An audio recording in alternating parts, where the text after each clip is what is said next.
Mr. Ray Brown, what's up? AKA DJ Black Rabbit in the house. What's up, dude?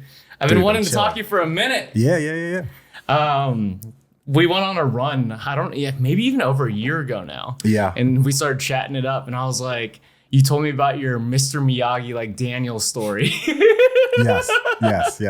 With bikes. Yeah. Because I don't know anyone who was so intricate. Like when I see you do your bike stuff on your Instagram and stuff, I'm like, that looks so cool. I have no clue what any of that means.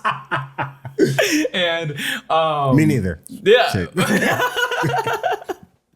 And I was like, how did this dude learn this shit? Like, this shit's crazy, so intricate. And because usually a lot of people have to go to like a school for it and like engineering or like high school, what it was, like auto class. Right, and then they dive in deep into that. But your story was totally different. Yeah. Yeah. So how did you get into it? Yeah, so I grew up in a big muscle car family. Okay. So like my dad had a 71 Challenger. Okay. My uncle drag raced. Like we'd watch NASCAR and F1 really? every weekend, like on TV. I never went to any races. Yeah. But we were super into that. And it was really different. I grew up on the East Coast, Philly area. For like a black family to be like watching that kind of stuff, that's like white. I was gonna NASCAR. Say, I was like how did this? In my head, I was just like, is he adopted? And we're talking about two opposite sides of the white spectrum. Yeah. Sorry, NASCAR, Formula One. So it's just like two. How did your family get into it, bro? My dad, he's always been into cars and stuff like that. So, what's the appeal of those sports? It's just like anything else. Okay. It's the technique. It's it's not like everything else because it's a team sport, but it's also a solo sport, like at the same time. So it's a team because you have the pit crew and you have the guys that build the cars and maintain the cars. But the driver has to run the race at the same time. And then there's like technique with like tire wear. What tires do we run on this track? It's raining. It's not raining. Is this hot? How much gas? The amount of gas affects the weight. The less weight, you can go faster, but you can't go as far because you don't have a lot of math and all that kind of stuff. I just got the appreciation for it because I watched Ford versus Ferrari a couple years back. Great movie. Yeah, and I was just like, oh, this isn't just racing. Yeah, Yeah, there's way more to it. And the physicality too. Like you have to be lightweight, body wise, and strong. Like there's mad G forces like pulling on your body for hours at a time. The forearm strength must be really strong. But how did your dad get into cars? Let's take it back there. My grandfather, he was into cars, but not into cars. He was like, we do our own maintenance, that type of thing, but not like, hot rods and stuff like that. I don't know. I don't know how my dad got into it. He was just always was. And then he taught you? Yeah. I was always trying to go outside, like trying to be skateboarding, playing basketball. And he's like, nah, we're going to change the brakes. And I'm like, bruh, like I'm trying to be outside. And he's like, nah, we got to adjust the carburetor. I'm like, I have told him this later. I was like, bro, I'm so appreciative of you making me do those things when I didn't want to do it. And now I'm like, I don't have that fear of doing things that I don't know. I feel like that's a superpower. There's a lot of people who don't know things and they just put it off to other people or they hire them as a service or this and that, when in reality, the thing might not be that difficult. Sure. But I feel like at the same time, a lot of people just don't have the time. Some people just don't want to learn and just lazy. But I do feel like some people maybe don't have the time and just like, I can't do this. Sure. I don't have the time to learn or do this. Yeah. So you do it. That's why I have the money for you to go do it. But that kind of loops back around. That's why I got into it, because I have no money. Had no money. I mean, I still don't have any money. I live in Los Angeles. I'm a creative person that lives in Los Angeles. Everyone in Los Angeles. We don't have any money. We got enough to do the things that we love. Right. So dad and hot rod muscle cars racing. I wanted my own muscle car. I'm into 67 Mustangs, and I also wanted a Datsun 240Z. But I moved to Los Angeles and small apartment, only street parking. I'm like, there's no way I'm getting a classic car and putting it on the street whether it get T-boned or stolen or anything like that. I'm like, my heart couldn't take that. So I'm like, what about bikes? I've rode bikes for a couple of years before I moved out here. And I was like, let me get into classic bikes. Like, what does that mean? What does that take? I don't really get it. So just, YouTube rabbit holes, all that type of stuff. And then I just bought a 78 CB550 Honda out in the desert. And it was just needed everything. And I'm like, this is how you learn. I'm like, it needs everything. So I have to learn everything and take it piece by piece. Soon as I bought it, the pandemic hit and it was just, well, I'm here. I'm stuck. Like, nothing else to do but learn how to do this. So like that was like the start of that. And did you do that one by yourself? I'm 100% by myself. Without Mr. Miyagi? No Mr. Miyagi. What's his name? No, Charlie. Let's go, Charlie. Shout out to Charlie. Let's go, Charlie. So I didn't even have a space. So we had one parking spot and we had like a little parking curb and a wall. Yeah, it's hard to do in LA. It's so inspiring too, because a lot of people say they don't have the space to do XYZ or the resources to do it. And in LA, like not everyone has a garage. Not a lot of people have garages. Most people don't have a garage. And if they do have a garage, it's like a big garage with like a lot of cars in it, and you're not allowed to work on your car. Like I lived out a space right next to Nomad, and we had a big like parking garage, and they were like, "Oh, you can't work on your car. You can't clean your car in the garage." Like that's big here. You're not allowed to do anything. And I'm like, "What's the point of this parking spot, bruh? Let me do what I can in here." They're like, "To park?" Yeah. So that's it. That's all you can do. And then it's like it'll keep your car safe, and then it'll still get broken into. Big facts. Yeah, it's crazy. Like a few people in my neighbors, they got their cars broken into in like this nice garage. I'm like, how did someone get in here? Literally, what is the point of this? Yeah. This is what I pay you for. Yeah. Small space. Small space, yeah. No tools. So I had the Craftsman, like not Home Depot, Lowe's. You get it from Lowe's special, and it's called like the mechanics kit. Okay. It literally has like 150 tools. It's the first thing you buy. had that one. I had that, but it's like very basic. Like wrenches. Did you buy sockets. it for this bike, or do you already had it? I had it to do basic things like on my car and stuff like that. And I mean, I had bikes before that bike. They just weren't old. They were just newer. I didn't have to worry about them. I could just get on it and ride and not worry. Sure. So I did my own oil change an exhaust. Yeah. Easy, chain, lube the chain, easy maintenance stuff. So I had those tools. I had that parking spot, which my wife parked in. So I literally, like, maybe the size of this table was the space where the bike is. Yeah. So I'd move the car like a foot back when it was like work on the bike time. And that's what I would do. I'd work on the bike. I would watch YouTube videos, have the service manual, and literally just mess everything up continuously.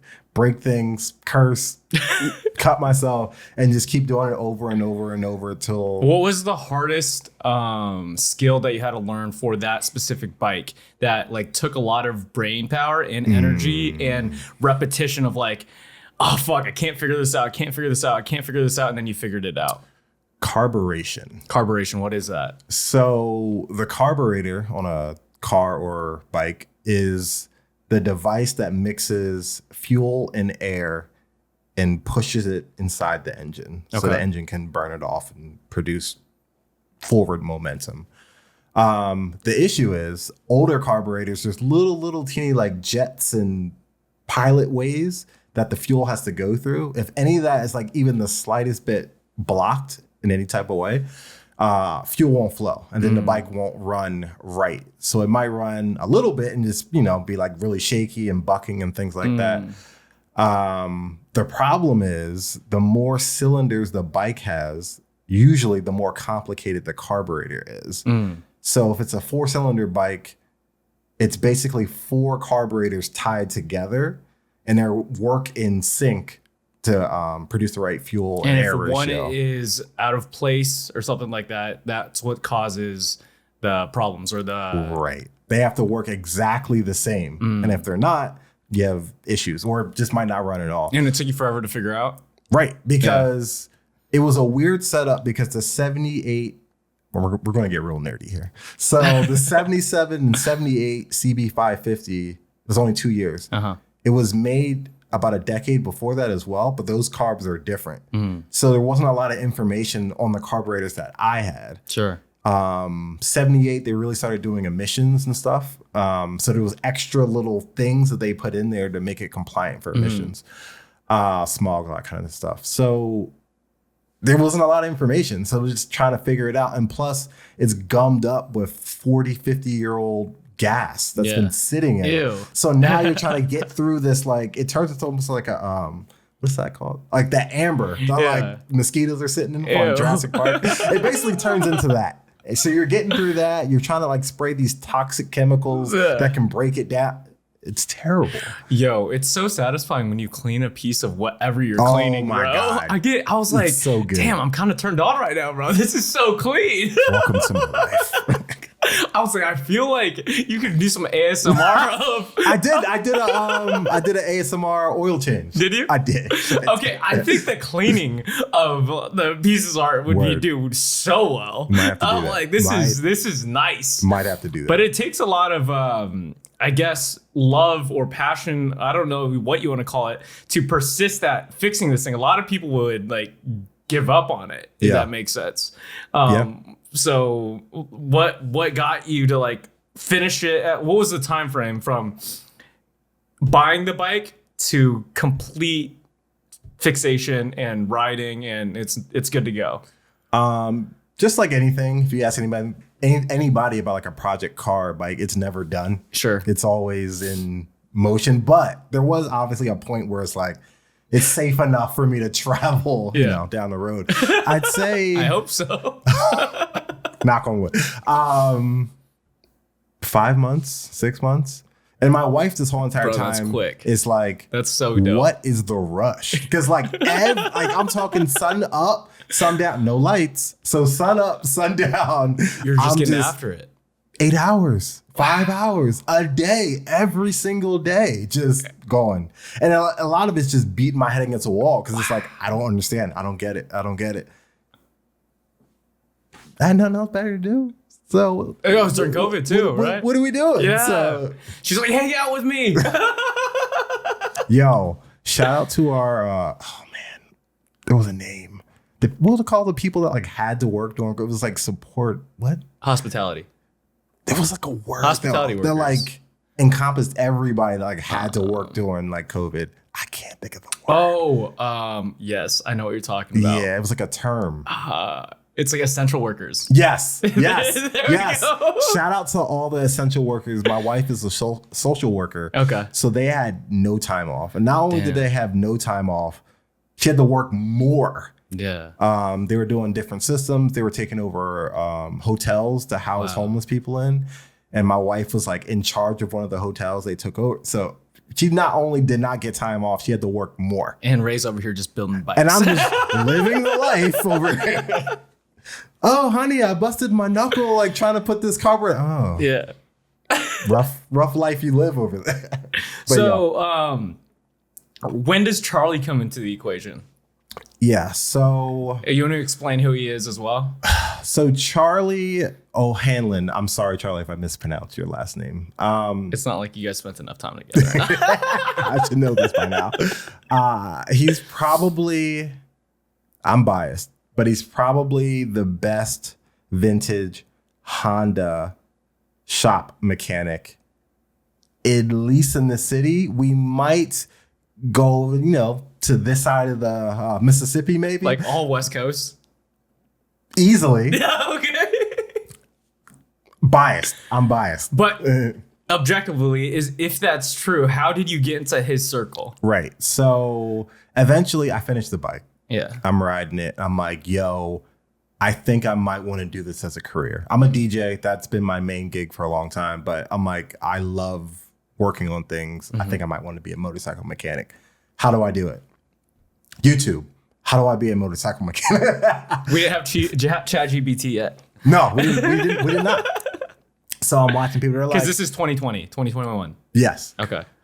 Everyone's like, oh, go to, Lincoln Technical Institute or whatever automotive motorcycle institute. And I'm like, I don't have the money. Like it's cheaper, way cheaper than college, but it's still like, you know, thousands of dollars, 10K, 15, whatever. I'm like, all right, that's not going to work. And then I started thinking about old school, like apprenticeships. You walk in somewhere, hey, you know, you don't pay me or you pay me very little. And I just learn and I do menial tasks while I'm learning. I'll sweep the floor up. I clean the tables, like whatever needs to be done. You just walked into a shop. And I'll do that. So I started making calls. I'm like, hey, would you take on an apprentice? Would you do that? Would you do this? Everybody's no. Like, what? No. So Charlie, I knew of his shop because he makes some electronic parts for the Hondas. And I think I actually went to his shop to buy some one moment. So I walked into the shop and I'm like, hey, my name's Ray. I like working on bikes. I think I could be of use here. I'm just really into it. And he looked at me and he's just like, he's a New York guy. He's from New York. I'm from Philly.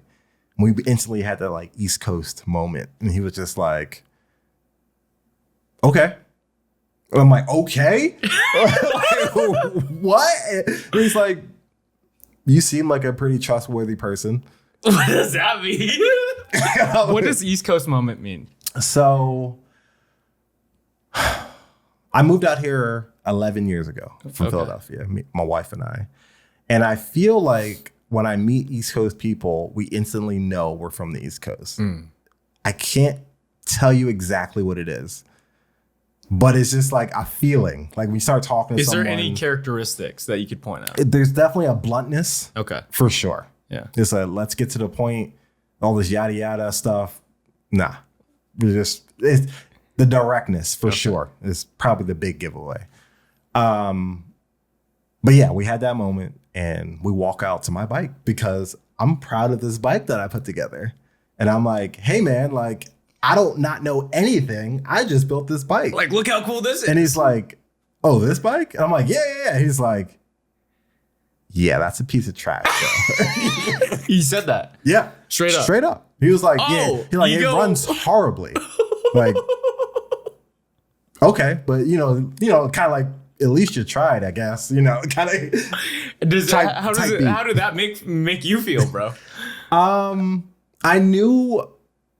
I didn't feel bad because I knew he was the master. Okay. If some Joe Blow off the street is saying that, you know, you might get a little defensive, like, bro, I put all this time in, like, you know, you talking about yada yada. I spent sun up to sun down on this, bro. But when you talk to like the master at something, at least me, I don't know about this for everyone, but for me, when I speak to someone who's like dedicated their whole life to something, craft. And they're like, yo, I want you to be a part of what I'm doing, but that ain't it over there. Yeah. It's just like, well, I guess that ain't it. Yeah. And I'm here to learn. Like, you know. So after he said, okay, what was the next? Yeah, he's like, when can you start? You start tomorrow? Like, basically. Yeah.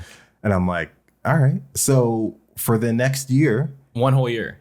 I spent 10 hours a day in the shop and just learned. And it wasn't, I mean to say this, and I'm proud to say it, he never treated me like an apprentice. He treated me like an equal person that just didn't know as much as him. But I was never treated less than like the whole time, which was huge to me.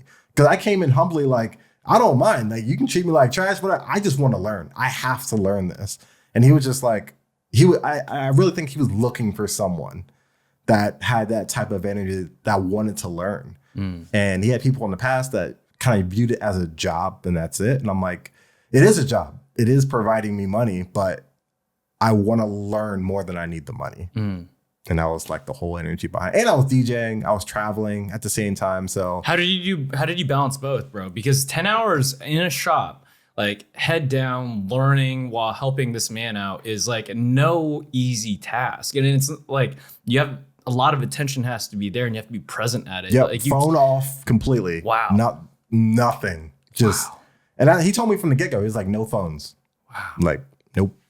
He's like, you know, we're here to do this job and that's it. And I'm like, this is what I was looking for. And the thing is, I always wanted this in DJing. And I never got it. When I got into DJing, I was like, oh, I'll learn. I'll do it like the way they did in the 80s. Like I'll find someone and I'll learn underneath them and I'll get better and better. And then he'll hand me the golden turntables one day and I'll be the master, yada, yada. And that never happened. Why do you think that apprentice to master is going away? I could relate to it in the sense of back in the day, I was in hospitality for a long time and I was bartending for 7-8 years of my life. And back in the day, you had to be like a barback. You had to learn everything from like cutting fruit to memorizing cocktails to batching like certain aspects of mixology, every single thing. And then once the head bartender like sees your work, you're like, oh, you could do this thing now, And like nowadays, maybe it's just LA, they hire pretty people, all these things. And I'm just like, oh, like that craft is gone when I go out sometimes and I see these bartenders. I'm like, oh, you never did that. Like you never did all the work to. And you can tell instantly. Yeah, you can tell instantly. Like I'll walk in and I'll be like, oh, like I'm just gonna get a Jack and Coke, or a beer or something like that because I already know. Like I've put in my hours. Like I know what it takes. Like I've made bitters from scratch. I know it right away. And you could probably do the same thing to a motorcycle mechanic right away, like within less than 30 seconds. Certain techniques, like, they just say certain things. Yeah. And it's like, oh, okay. Yeah. No.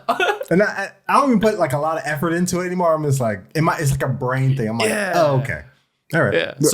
So why do you think that Master Apprentice is going away?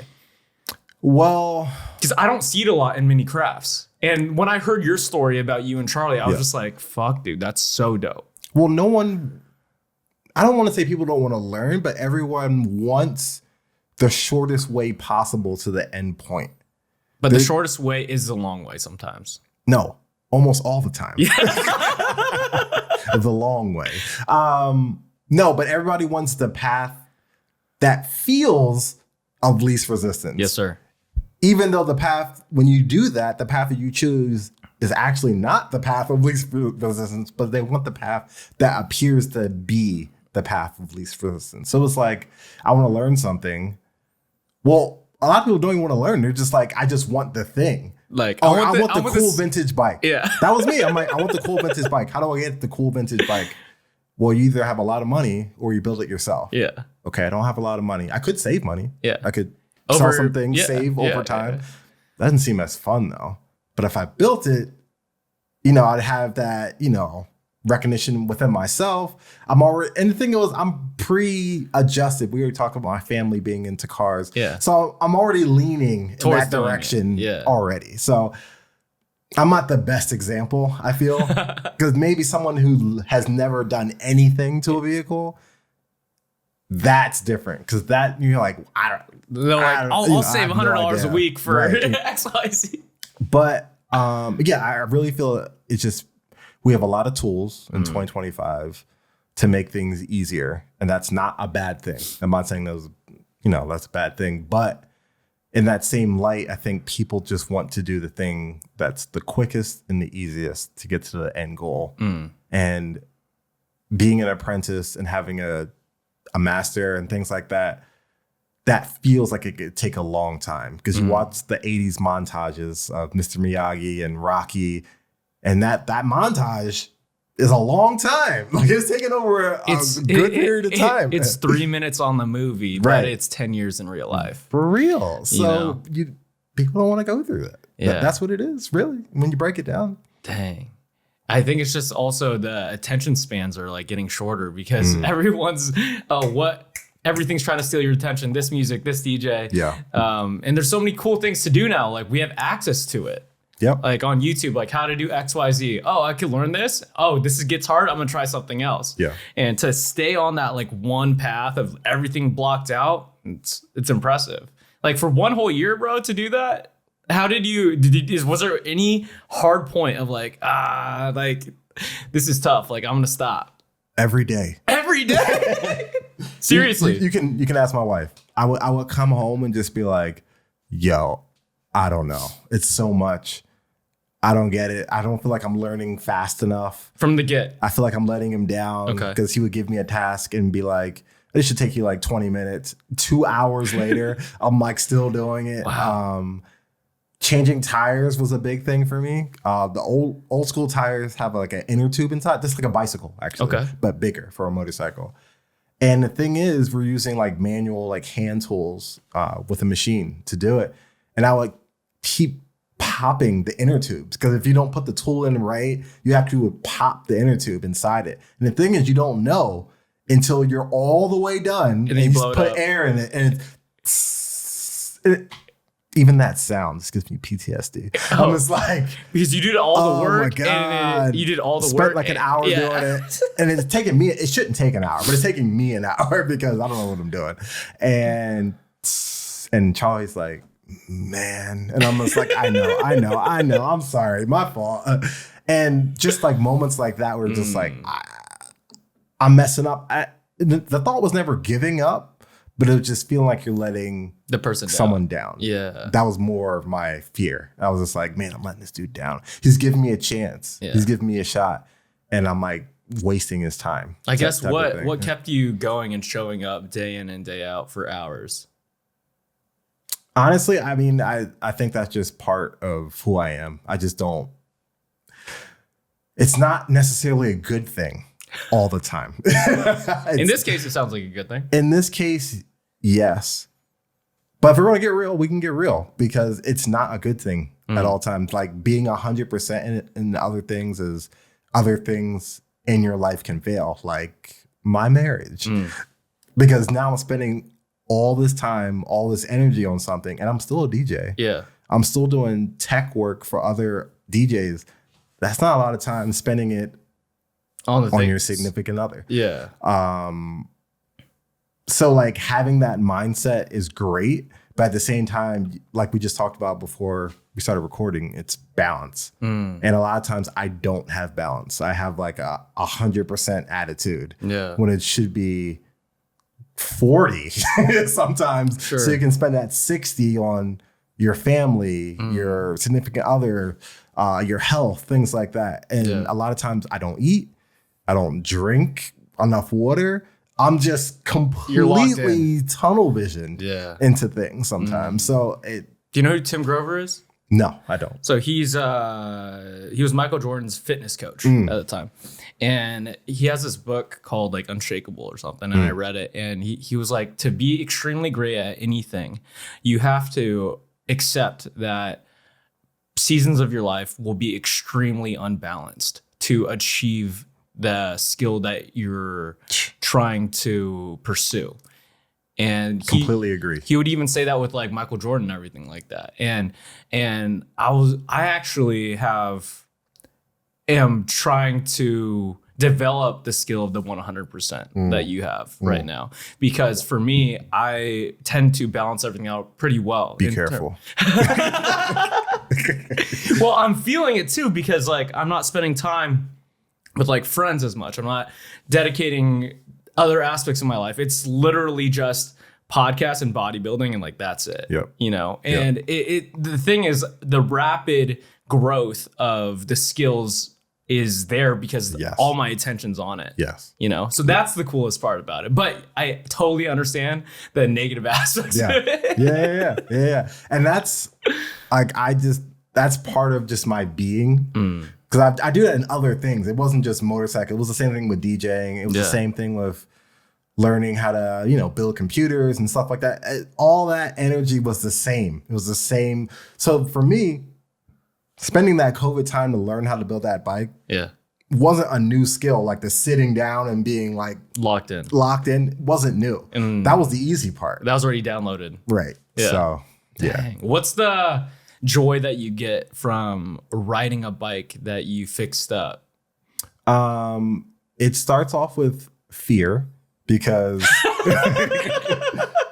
I've been in situations where I kid you not. Okay. So I did the brakes on like a newer bike I had before I got into the all vintage stuff.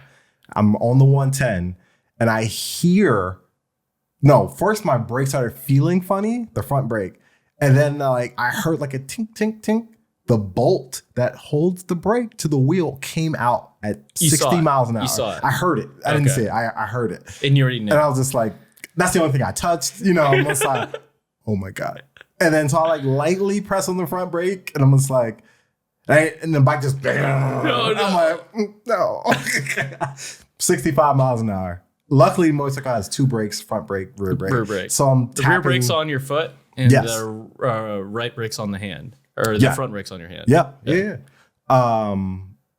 So I'm tapping the brake, pull over, and I look down, and it's completely hanging off by the brake cables, just hanging. And I'm like, oh my, I could have died.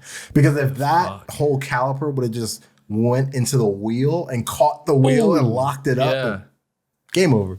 I mean, not game over. I had my gear on and stuff, but I could have got hurt for sure. So when you're now riding a bike that you've built completely yourself, it's fear. Because you're like, well, for me, I can't speak for everyone, but you're like, did I tighten that bolt that holds the wheel on? I'm pretty sure I did. Do you have like SOPs? I should, but I don't. You just trust everything that you've learned. I double check and triple check my work. I mean, that's the big thing at this point. Okay, after the fear stage. Yes, after you're over the fear, it's joy. It's pure, like, going up PCH, people like, giving you thumbs up. And, I don't have a big ego, but like when you pull up, when you pull up in Malibu and people are like, oh my God, where'd you buy that from? I'm like, oh no, I built this, bro. Yeah. And people are just like, oh, and I'm like, But well, even when I go to Nomad and I see it, I'm like, oh, that's such a sexy bike, bro. and the thing is, I enjoy building like 50-50 with riding. It's like, I could spend a week, 2 weeks just building and not ride at all and be completely fine. And you enjoy it just as much as the riding part. Yep. And depending on like what season of life I'm in, I might enjoy that more than I enjoy riding. Wow. It's colder, it's rainy. Sure. I'd rather be working on a bike than riding a bike, at that point or something like that. For someone who's never ridden a motorcycle. Yes. How do you describe the joy? Someone said this to me and I agreed with it. They're like, riding a motorcycle was the closest you can get to flying an airplane. And it's because nothing else gives you the axes of like the back and forth other than an airplane, basically. A car, you have your forward, backwards, but you don't have the, what is it, yaw, I think it's called. I'm sure a pilot will comment somewhere. Sure. But I think the yaw is like the roll, like back and forth, and nothing else gives you that feeling. And it's hard to explain that feeling, being in control of it, because everyone's been not everyone, but a lot of people have been in an airplane, but not in control of the airplane. Wow. I completely agree with that. I can't describe it. Go ride a bike. Go ride a bike. It's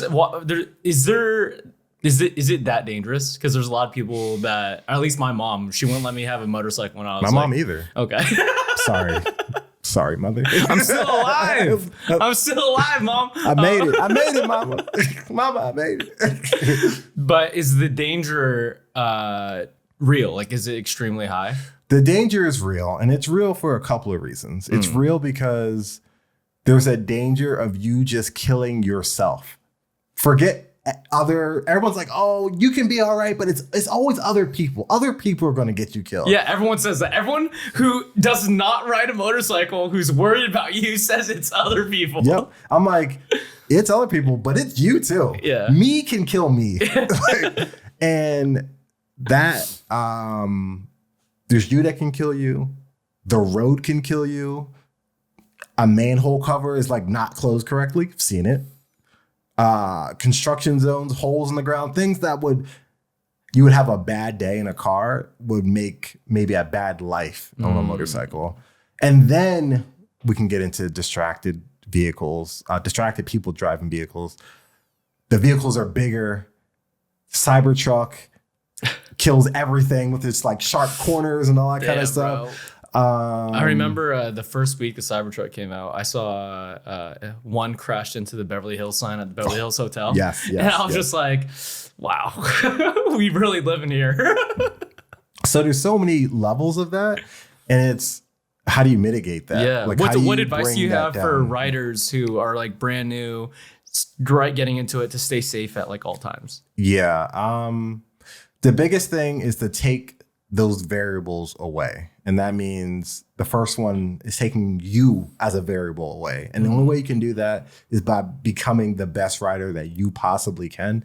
And that 100% means taking class. It doesn't mean learning from your uncle or John down the street. He used to ride. He might be good, but there are people who literally have spent their lives learning how to teach and riding motorcycles. I took the MSF course, and that's like the one you take before you get your license type of thing. In Pennsylvania, it's free. And it's free because they have no helmet law in Pennsylvania. Oh, that's wild. So to try to save people's lives, they're like, yo, the class is free. Please take the class. Wait, I think I was listening to your last podcast you did. Yeah. Are they banned skateboarding there? It's a long story. Skateboarding is not a crime, number one. Just so we all know. But is it banned there? it's not banned. Okay. It's not legal in a lot of spaces. Okay. But it's not banned. Can you explain why it's not legal in spaces but they will allow you to ride a motorcycle without a helmet? Yeah. It's so That's bonkers to me, bro. All right. The helmet, I'm like, how do I say this politically correct? So the helmet thing is more of a, you can't pry, you're going to pry the gun out of my cold, dead hands type of energy. That's where that comes from. You can't tell me what to do. Okay. It's like the no seatbelt law. Right. It's exactly the same energy. Yeah. Exactly the same. But they still make you wear seatbelts there. Right. Eventually we overcame that. We're like, yo, you're going to have to at this point. Sure. I think we're going to get to that with motorcycles eventually. One day, hopefully. But I mean, I've always wore a helmet, but people just feel like it's against their freedom, basically, at the end of the day. Skateboarding, they look at it as destruction of property. Excuse me. It's always looked at as destruction of property. So even when you're riding down the street, like me in college, I rode my skateboard. That was my first love. I was like, yo, I want to go pro. Yeah. When I was like 10, I'm like, that's when I spent 15 years. You still do a couple ollies here and there? Or what? I can still get down. Hey! I get down. But yeah, I'll just roll to class, back and forth to class. And I've been chased by public safety, police for riding, not for like jumping down the steps or, tearing up a curb or something. Yeah. But it's all goes into he's riding a skateboard. He's probably destroying some property. Well, that's kind of fucked up. This. Yeah. Because yes. Was there skate parks over there? Yes. So they're like, that goes to them even more. They're like, you have places to go. Yeah. Why aren't you there? Because the culture of skateboarding is like you do it anywhere, everywhere. Sure, exactly. Yeah. I don't like that law. Yeah. And the thing is, it's not a law. It's just like, this is our private property, so we can kind of say whatever we want when you're on our property, and the sidewalk is technically, you know how that goes. I feel like that's the same feeling when I run with Hunter, and there's a certain trails that will go through like private property land, and I'm like, people get mad that we're on their land. I was like, yo, this is the only way to get to the trail, bro. Like, what are you gonna do? Like, yes. Type energy. That type energy. It's like, oh, it's ours. Like, don't destroy our dirt that's already dirty, bro. You're pressing down my dirt. You're making the trail better. Can't stand it. Back to the master apprentice stuff. Yeah. Would you consider yourself a master of? No. So you don't think that you developing all those skills made you qualified to be like no. I do not think that. Why not? Because I know who the masters are, and I do not compare to them yet. Yeah, I'm not saying I can't get there or won't get there, but I'm just not there. Yeah. So why did you leave then if you didn't hit the mark of a master, or you didn't download all the skills required to be good at the craft? Because you said if you wanted to become an extremely good mechanic, it would only make sense in my head to stay as long as you can, to download all the skills to build the business to X, Y, Z, blah, blah, blah. 100%. Yeah. So I learned probably 3/4 of that year through that, excuse me, I still wanted to learn more skills, but I did not want to open up my own shop. I'm like, why is that? This is not, I didn't want to deal with people. Okay. No, that sounds bad. As that comes out of my mouth. At least you're self-aware, sir. I love people. I love like entertaining as a DJ. I love that. Yeah. When it comes to mechanical things, for me, it's a very relaxing, almost like soul-searching type of endeavor for me. And I didn't like how the customer could just be like, basically, make this worse. Make this motorcycle worse. I'm saying that without context, but... And you experienced this at Charlie's shop? Daily basis. It's just like the going back and forth of the customer wanting or needing different things on the bike.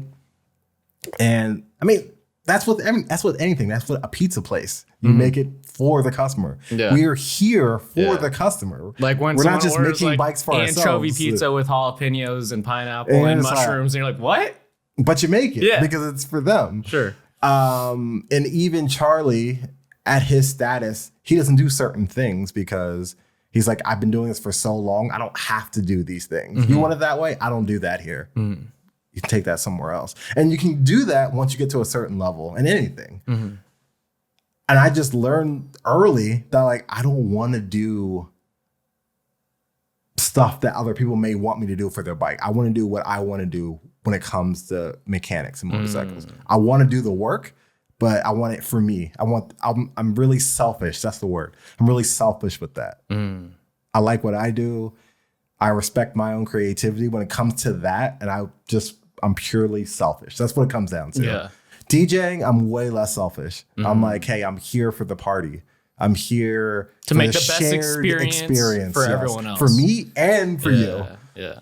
With motorcycling, I'm not about the shared. And it's good to know that early. And you had that epiphany early on before you expanded it. Right. Yeah. So I learned that. And then, so while I'm doing this, I'm DJing, working at the shop. I'm going on tour with DJs as like a technical advisor, basically.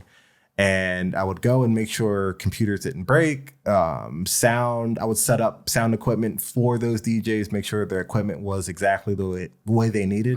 Because they're going across the country, around the world. They don't have their gear with them. Yeah. So what percentage of DJs like is so technically sound in everything that they know how to do? Because it's very small percentage. Really? Yes. Yeah. It's so small.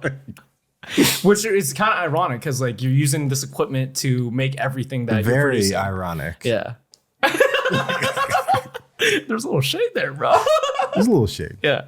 They know, you know. No, I mean, I think I'm a perfect example of that, dude. Like I've somehow figured out how to put a studio together without knowing too much. Like just like get the right equipment, put plugs in certain areas. But the thing is I'm not saying people are dumb. What I'm saying is people just don't take the time to learn what they need to learn. Yeah. It's not a stupid thing. I feel like people just are more into, I just want to play the music. I'm really into the music. I don't really want to be into the technical side of things. I get it. But you should learn some so, you can get yourself out of trouble type of thing. I also think it makes you understand the craft fully. I grew up golfing with this guy who's actually leading the Masters right now. Oh. And he won the US Open, and I used to practice him a lot. And he would, when I was 16, I think he was 18 at the time, he was like reading this book called The Golf Machine. And it was all the technical aspects of the golf swing. And then he'd study like how these golf clubs were made and the geometry and physics of like how the ball goes through the air. Oh, I love it. This and that. Yeah. And I'm just like, I just hit the fucking ball, bro. Like, what are you doing? But then there's a reason why. Yeah, there's a reason why he's leading the Masters right now, and I'm not a professional golfer. It makes me respect like everyone who dives deep into like like motorcycles or any craft or even the DJing aspect, because all those tiny details make you a better DJ, make you a better podcaster, golfer, whatever it is, you know? So like these DJs who are touring and stuff, why do you think that they won't spend the time to understand the equipment, learn all the tiny skills? I mean, they don't have to at that point. Now, if you're at that level, you don't have to at all. Okay. You now can pay me and take them on tour and just be like, yo, handle it. I'm going to do meet and greets. I'm going to shake hands and kiss babies. I'm going to do the other things. Someone else can handle the technical side of things. But if it's 2025 and you're coming up as a DJ, you gotta learn that stuff. Yeah. If you're at the top, sure, maybe you don't need to anymore. Yeah. But if it's like a desire, if it's you're early in the process, like do the work for it. You have to. Yeah. You don't really have a choice. Or else you won't make it. So I'm doing that. Okay. At the same time at the shop. Charlie was super flexible with me leaving when I needed to leave to go on tour or whatever. And I was super responsible too. I'll tell him like months ahead of time. I'm like, bro, I need this time. Yada, yada. He was like, all right, do what you need to do. So I got a job opportunity, and it was a job I was looking to get for a really long time. And it was to work at a DJ software company, Serato. And they offered me a position. Serato's a big brand. Yeah. Yeah. I'm biased. I'd say they're the biggest DJ software in the world. Biased opinion, but professional opinion at the same time. So they offered me a position. I accepted, and it was work from home too. Oh, wow. But it would literally be too much to work from home. It was work from home during the day, and the shop was during the day. So I had to, pick one, and I had to say, bye to Charlie. I'm like, hey, man, taught me everything I know, pretty much, but, I got to go do this thing. And he respected the decision. And then I worked for Serato for a year, which I still work there now. But I don't think I told you. Maybe I did. I don't remember. But Charlie hit me up and was like, bro, would you consider working back at the shop like part-time? And I was like, hell yeah. So I'm back at the shop. Oh, what? This is ironic as well. I am back at the shop. The timing's impeccable, bro. Yeah. So you're doing both now? I'm doing both now. Okay. Yeah, and it was nice. He asked me once I was like really cemented in my job. Yeah. So, because at first I'm like, I don't think I can float both. I'm like, I don't know, man. I really need to like focus on this. But when he asked me, I was like, all right, I kind of know what I'm doing in this job now. I know the times that I have available, and we worked it out. So I've been struggling with putting all my attention in like one basket. Like I feel like to be all the greats of any aspect, like they spend all their time on this one thing until they could like make a full-time living or like explode on that aspect and then dive into their other hobbies or like stuff like that. For example, this guy who's leading the Masters, he loves ping pong and he got really good at golf and now plays ping pong for his hobby type of deal. Okay. And I guess I can actually see that. Like the relation, kind of. A little bit. Maybe it's just the ball size. The ball size, for sure. One's like light as a feather, other's pretty heavy. They're both white. Ball diameter. Ball diameter. But I guess, is it just because you love all these things equally that you're spending that amount of attention, or would it? I guess you moved over here for DJing. Like, why not go back to your characteristic of 100%, 1,000% into that one aspect and just blow up there and then keep these as just like hobbies as like your love? Yeah. I feel like I move as I change. You move as you change. Yeah. So when I was 100% learning how to be a DJ, that was another 100% moment.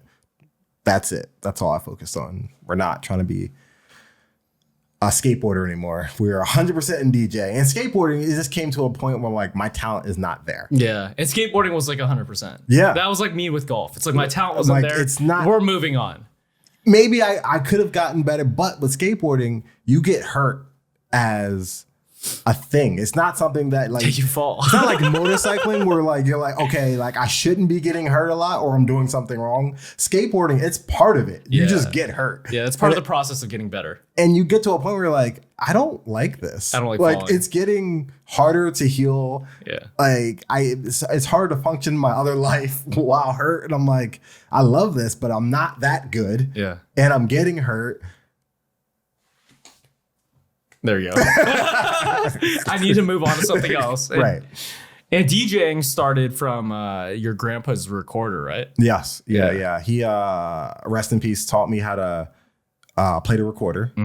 And were you jamming on the recorder? Like, did you play some dope ass songs? Another I'm gonna make you do this moment that I completely am with now.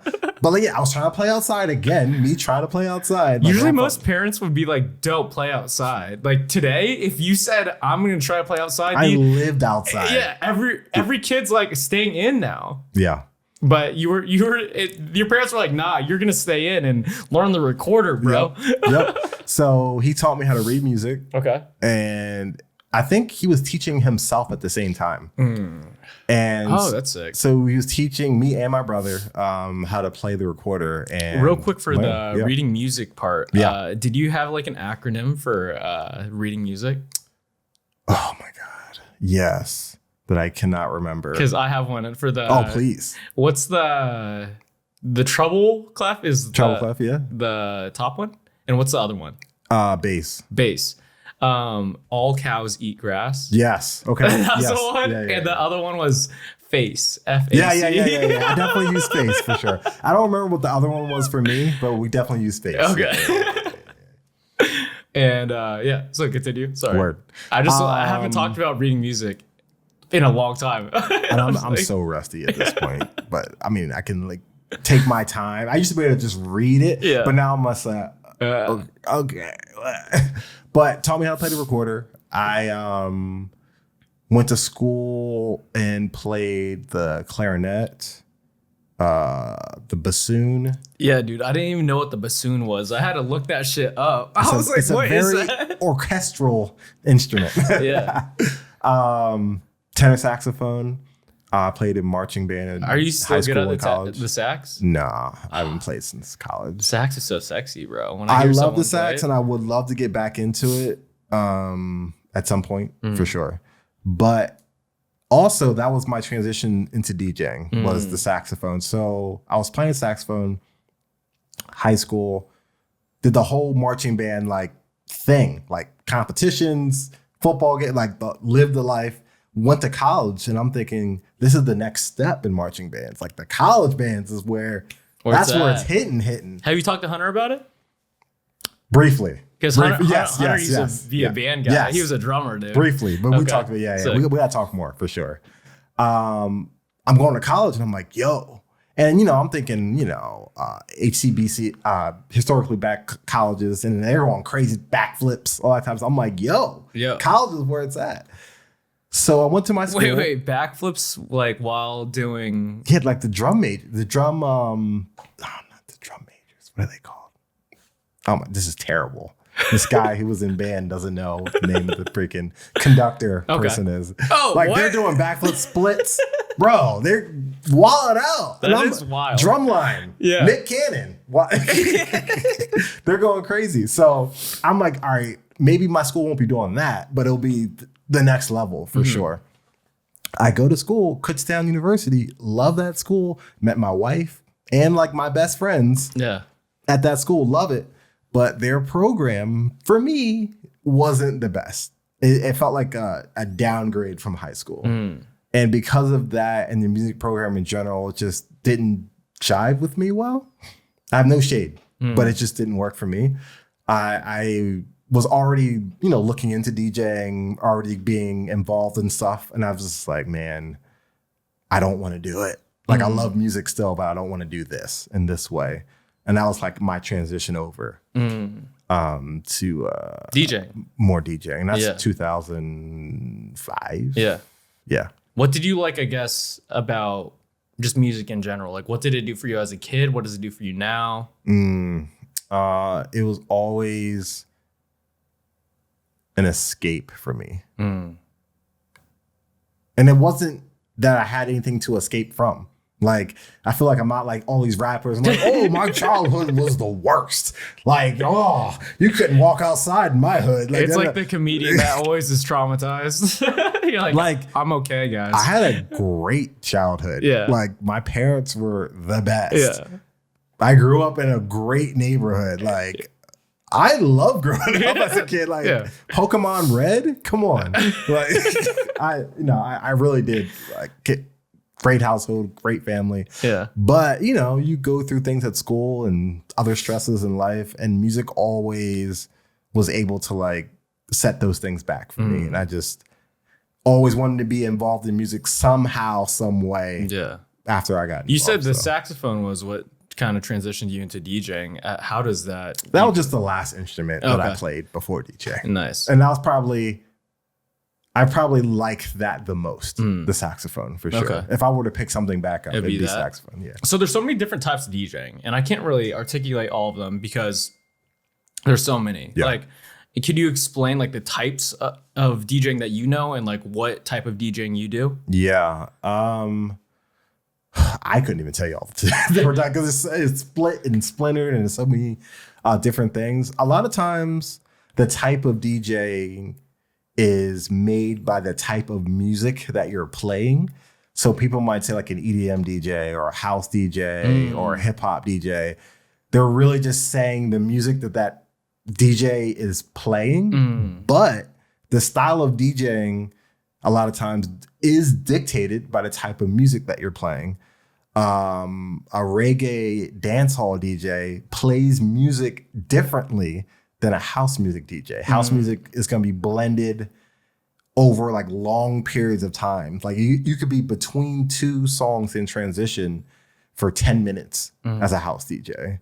And that's not abnormal. With a hip hop or like a dancehall reggae DJ, it can actually be very abrupt, like boom, boom, into the next song. And that's fine. That's part of that culture.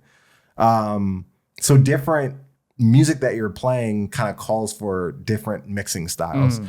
And of course, there's, you don't have to follow those rules. Those are just things that have happened in the culture, but everyone puts their own thing onto those things as well. What would I call myself? That's a good question. I used to call myself a classically trained DJ. I love that. And I say that because it's like, I was super nerdy. I was like, I read the books.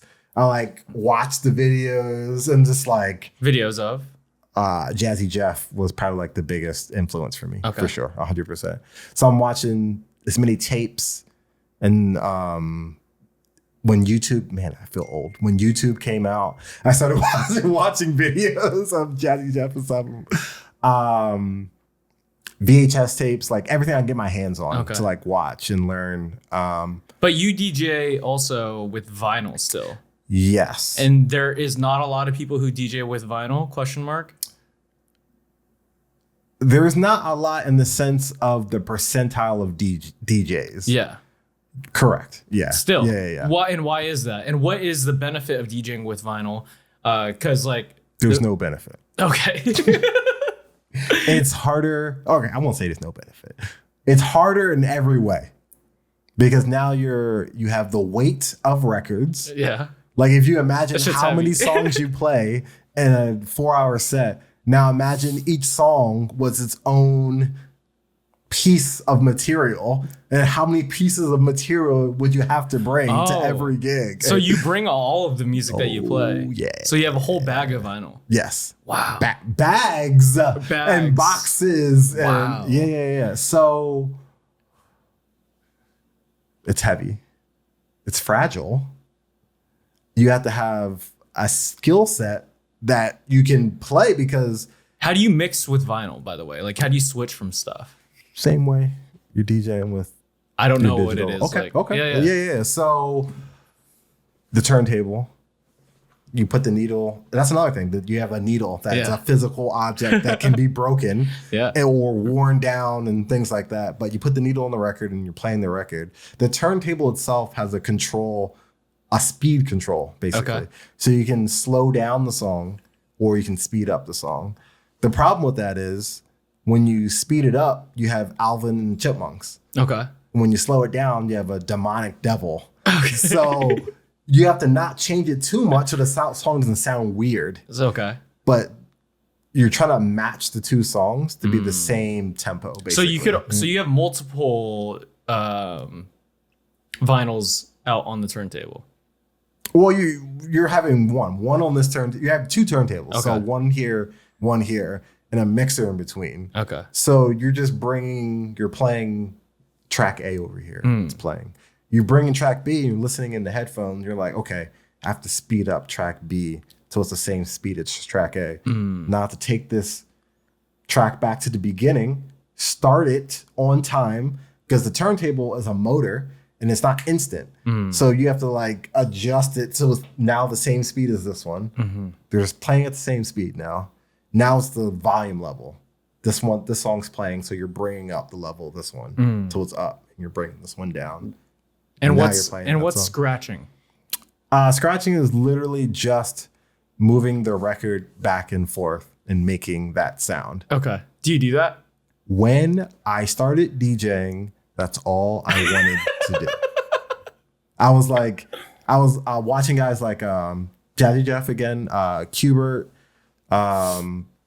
all those guys, and there's competitions for scratching DJs, DMC championship. And I was like, I want to do that. That looks so fun. They're doing trick mixing, body tricks, like you're playing behind your back, using your chest, using your head and elbows, and doing craziness. It was like Flair bartending, but Flair DJing. It's exactly what it is. Yes, exactly. I'm like, I want to do that. I wanted to do that before I was into like parties and stuff. I'm like, that's all I want to do. That's so cool. Yeah. Because again, that was more of a solo endeavor. I'm like, I don't need a party. I don't need to be popular and get the best gigs. I can just do this and be good at that and then win the championship and, life is set, whatever. But then I saw that you could do both. You can do the trick stuff. You can do the flair bartending and still work at a bar. You don't have to just do that. You could be a multiple trick pony. Right. So I'm like, oh, I can do this and do that? Sick. Cool. Yeah. Like so. So why do you decide continuously right now to still do the vinyl DJing when it is harder? It is carrying more weight. It is difficult in every aspect, and you still decide to do it. So vinyl sounds different. People always say that. What is the difference? The difference is, this is funny because we're going to get nerdy again. Let's go. We've been nerdy this whole time. We stay out here nerdy. It has a warmth to it. That's the description. There's a warmth to vinyl. And I grew up listening to cassettes and vinyl. So hearing that tone to certain songs takes me back to growing up and hearing these songs. At the same time, that tone that you're hearing is not true to the song. You're hearing the format that the song is on. When you're hearing the song digitally on a CD or MP3 or streaming, you're actually hearing the song closer to what it actually sounds like, what they made in the studio. When you listen to a piece of vinyl, it's a nostalgia because you're hearing there's extra being added to it. Is that extra good? Is that extra bad? It's subjective, but it sounds different and it continuously sounds different. The record I played yesterday, I was playing for Record Store Day, won't sound the same a month from now because it's a finite thing. What is finite? The record. Every single time you're playing it, you're destroying it. So to have something that has a finite life, there's a rarity. There's only so many of this record. And I only get pieces of record that I completely and utterly love. I don't own any record that like I'm like, oh, maybe. Wow. This might be cool for the gig. I don't own everything's not one. a banger. Everything's a banger for me. For you. And a banger for me could be completely crap for somebody else. And I understand that and I know that, but I don't care when it comes to vinyl. Because it's for you too. It's more for me for vinyl. Yeah. It's more for me. Yeah. Like I feel like it's almost a 50-50 exchange with, digital files or whatever. Yeah. When I'm playing vinyl, I'm sharing me with you. Mm-hmm. It's not a back and forth communication. It's me sharing. I love that, bro, because there's a lot of people who start becoming DJs and they just download a ton of songs and they play them. And it's not necessarily so like personal, like to who they are. And like the fact that these are all your tracks, the ones that you truly love, and I'm gonna mix it this way. It's just like, it brings out your personality and character into like your show. I've been looking for this record for 10 years and I finally found it in a shop. It was in the back. I was searching for 2 hours. Wow. I finally found it. It was $1. Like it cost me nothing. Yeah. But I've been looking for it forever. And the thing is, if you didn't find it, you don't have it. There's no like, I just go, I mean, you can, eBay or something and find something. But a lot of records, you just have to go to the record shop and happen to find it. When you're playing like that and you're playing with other DJs that also play vinyl, that camaraderie of just like, where did you find that? Bro, I've been looking for that for... Yo, that's great. You have that version? How do you have that version? And that is something that cannot be replicated digitally. That it can't be. It's finite. We're done. We're past that digitally. You can literally, and that's not again, I'm not talking down on it. It's my job. I work at Serato. So obviously I'm not looking down on it, but it's completely different. That's all. It's just different. Digitally, I can play whatever I want. I don't have to worry about the song getting effed up. I can play anything. I'm at a wedding. I don't play vinyl. The bride's going to want something that I didn't bring. I'm not going to ruin her time because I'm the vinyl DJ. You know what I mean? So I'm like, there's a time and place for both. Yeah. There's a theme that I see in like every aspect that you're doing. It's like vintage shit. Yes. Why the old bikes? Why the vintage vinyl and this old style like vibe to like your whole like personality brand? I thought about it a few months ago because this is gonna sound ironic, but I never noticed it until like a few months ago. I'm like, wait a second. I'm really only into these like old things. Why? Yeah. Why is that? So you did some soul searching about it. Yes. And it's a feel for me. I like the tangibility of objects. Like we were talking about when I walked in, I just bought an old truck, old 1980s F-150. And it's just the wheel, the stick shift. The manual transmission. It's just a feel of things. And again, it's not better. It's mostly harder. Yeah, you're choosing to make your life harder, bro. Most difficult, more difficult. Gas is at an all-time high, and I'm buying a truck that has Guzzles. 2 20-gallon tanks. That's wild. Wait, so you have two tank places for it? Just 2 gas tanks in it. Oh, I would think this man's crazy, bro. And it gets like maybe 10 miles a gallon. Oh, that's awful.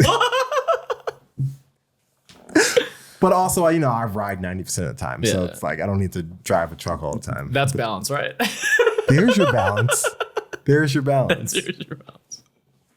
So you just like the feeling of old things. I like the feeling of old things. Yeah. There's this theme just on the podcast I've been talking about a lot. Like things have memories too, or you associate them with memories. Like this old record, you've played it at certain areas and you know exactly the venues or places that you played with it, and then there's some nostalgia or feeling to it on top of this sound that's not pitch perfect, that is close enough to the original record, That's big.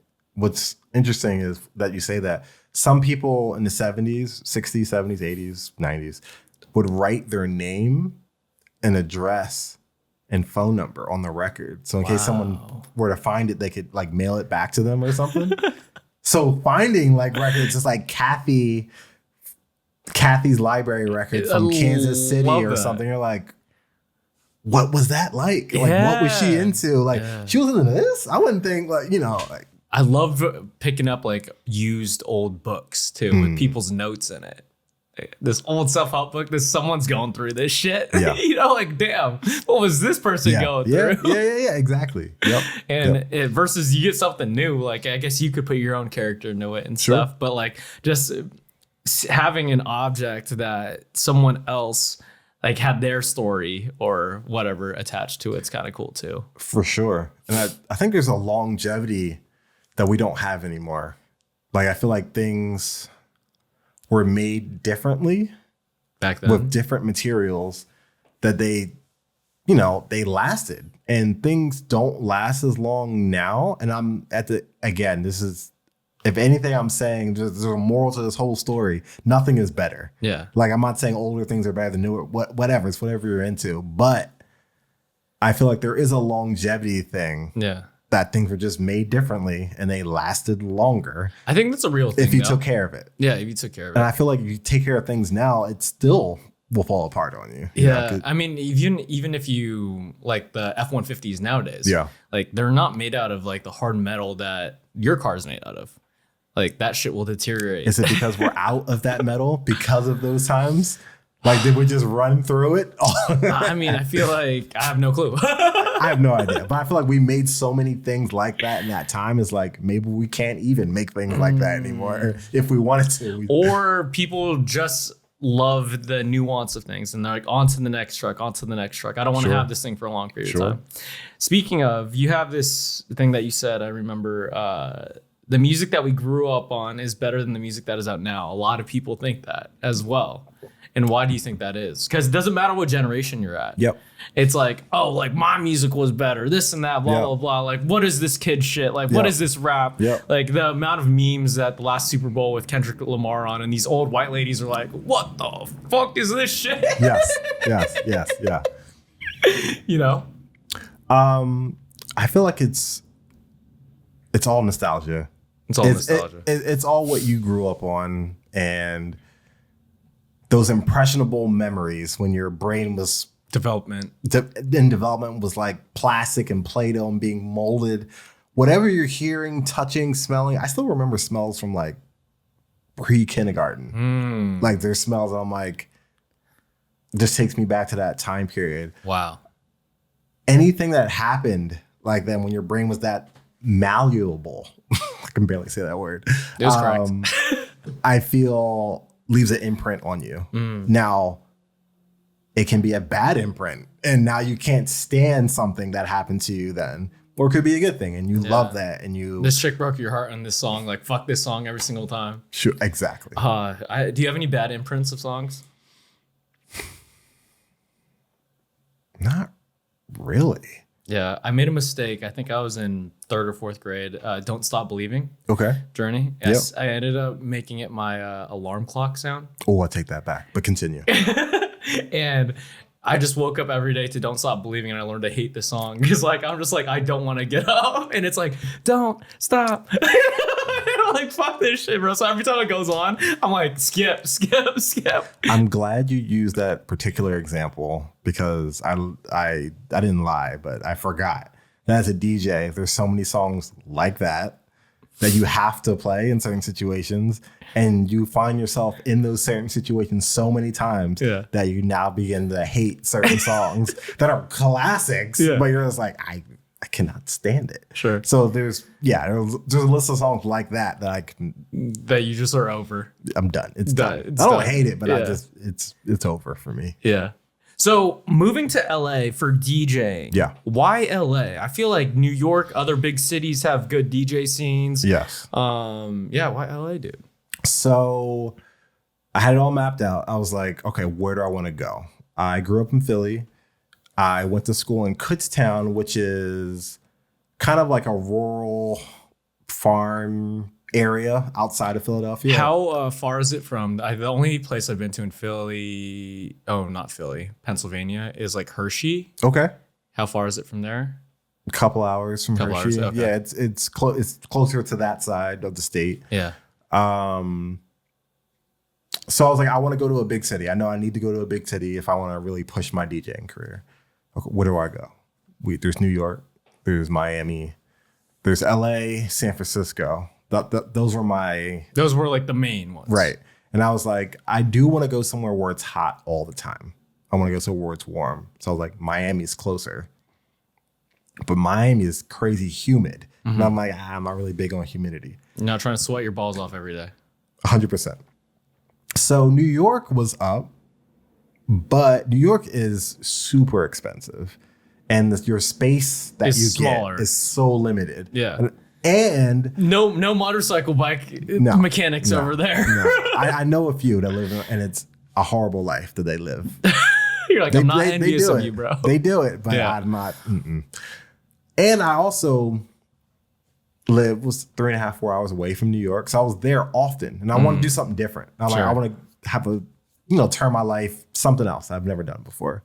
So I chose LA and I'm a skateboarder. So I'm watching these videos. Every skate video I'm watching is all LA. Yeah. Like I know all the spots, all the skate spots just from watching videos from when I was 10. I'm like, I want to try it. I was supposed to go to LA to like check it out, get an apartment and come back. Didn't work. So what do you mean it didn't work? Timing, money, all the above. Like I never went to Los Angeles. Oh, you never went to go check it out. Right. So I was like, let's just do it. So we sold everything that didn't fit in our car, drove 2 cars across the whole country, and just pulled up. We didn't even have a place to stay. Just pulled up. And how did you convince your wife to do that, bro? It was a lot of convincing.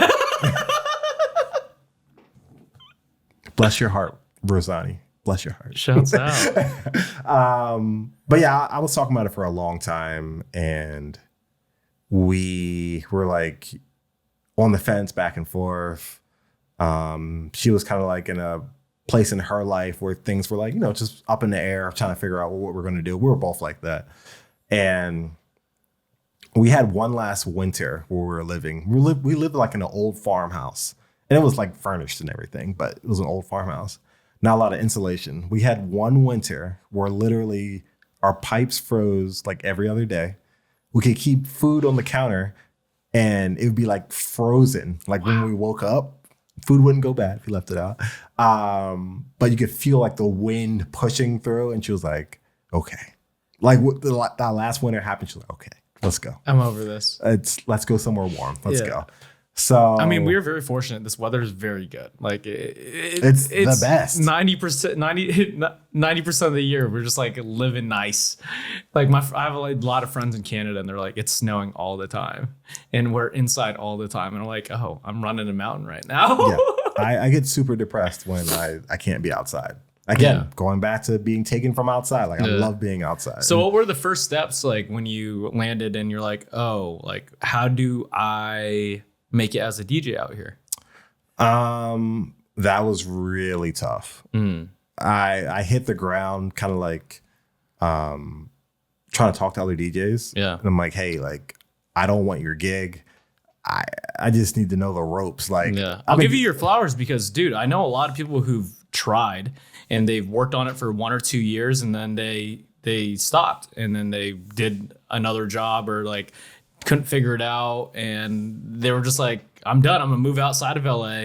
Like this is too hard, For me, it was just I mean, again, we're just going back to the 100% thing. I was working for Apple at the time, so I had a job. Okay. So my stress wasn't like 100%. Like I have to make it today, or I'm getting kicked out of my apartment. So solid job, so I can financially be all right. So now I'm just like, this is just a creative for me thing. But yeah, every day going out, every night out, I'm talking to DJs. And like you'll go to a venue that a DJ's performing at and then like say what's up after? I'm like, yo, my name's Ray. I just moved to town. I'd love to like grab coffee with you one day or something. Oh shit. Like, I'm not trying to take your gig. Like I literally would say that because that was a big thing. Like people like trying to like would go to a gig, pull up, hear the person DJing and be like, it's not that great. Let me talk to the owner. go straight to the owner and be like, yo, I can bring XY people here, yada, yada, and take people's gigs. Like, this has happened. Oh, wow. So, like, people out here poaching gigs. So I would make that a big thing. Like, yo, I'm not trying to take your gig. Yeah. I just I'm looking at the lay of the land. Like, who should I talk to? Where should I go for my first gig? Like, you're doing your thing. You're killing it. That's why I'm here. I wouldn't come to a crappy gig, you know?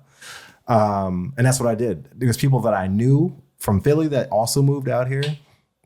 Shout out to Excel and Sunny, and just getting advice from them. But the advice was pretty much the same from everybody. They were just like, yo, you just have to grind. You have to pay your dues, get the crappy gigs, do them, keep coming out, be a face at these places. Eventually, those people will see you, the DJs that are playing, they'll give you a shot. Hey, I got to go fly out to play in Miami. Can you hold down my residency while I'm out? You take my pay, or they might take a little cut, you know, whatever. Then those opportunities start coming, and that's what happened. And now they know you're not trying to steal their gigs. They're like, I can feel comfortable leaving because this guy isn't trying to steal my check. He's here for the long run. It's not like a short thing that he's trying to do and get big real quick. So and that's just becoming part of the culture.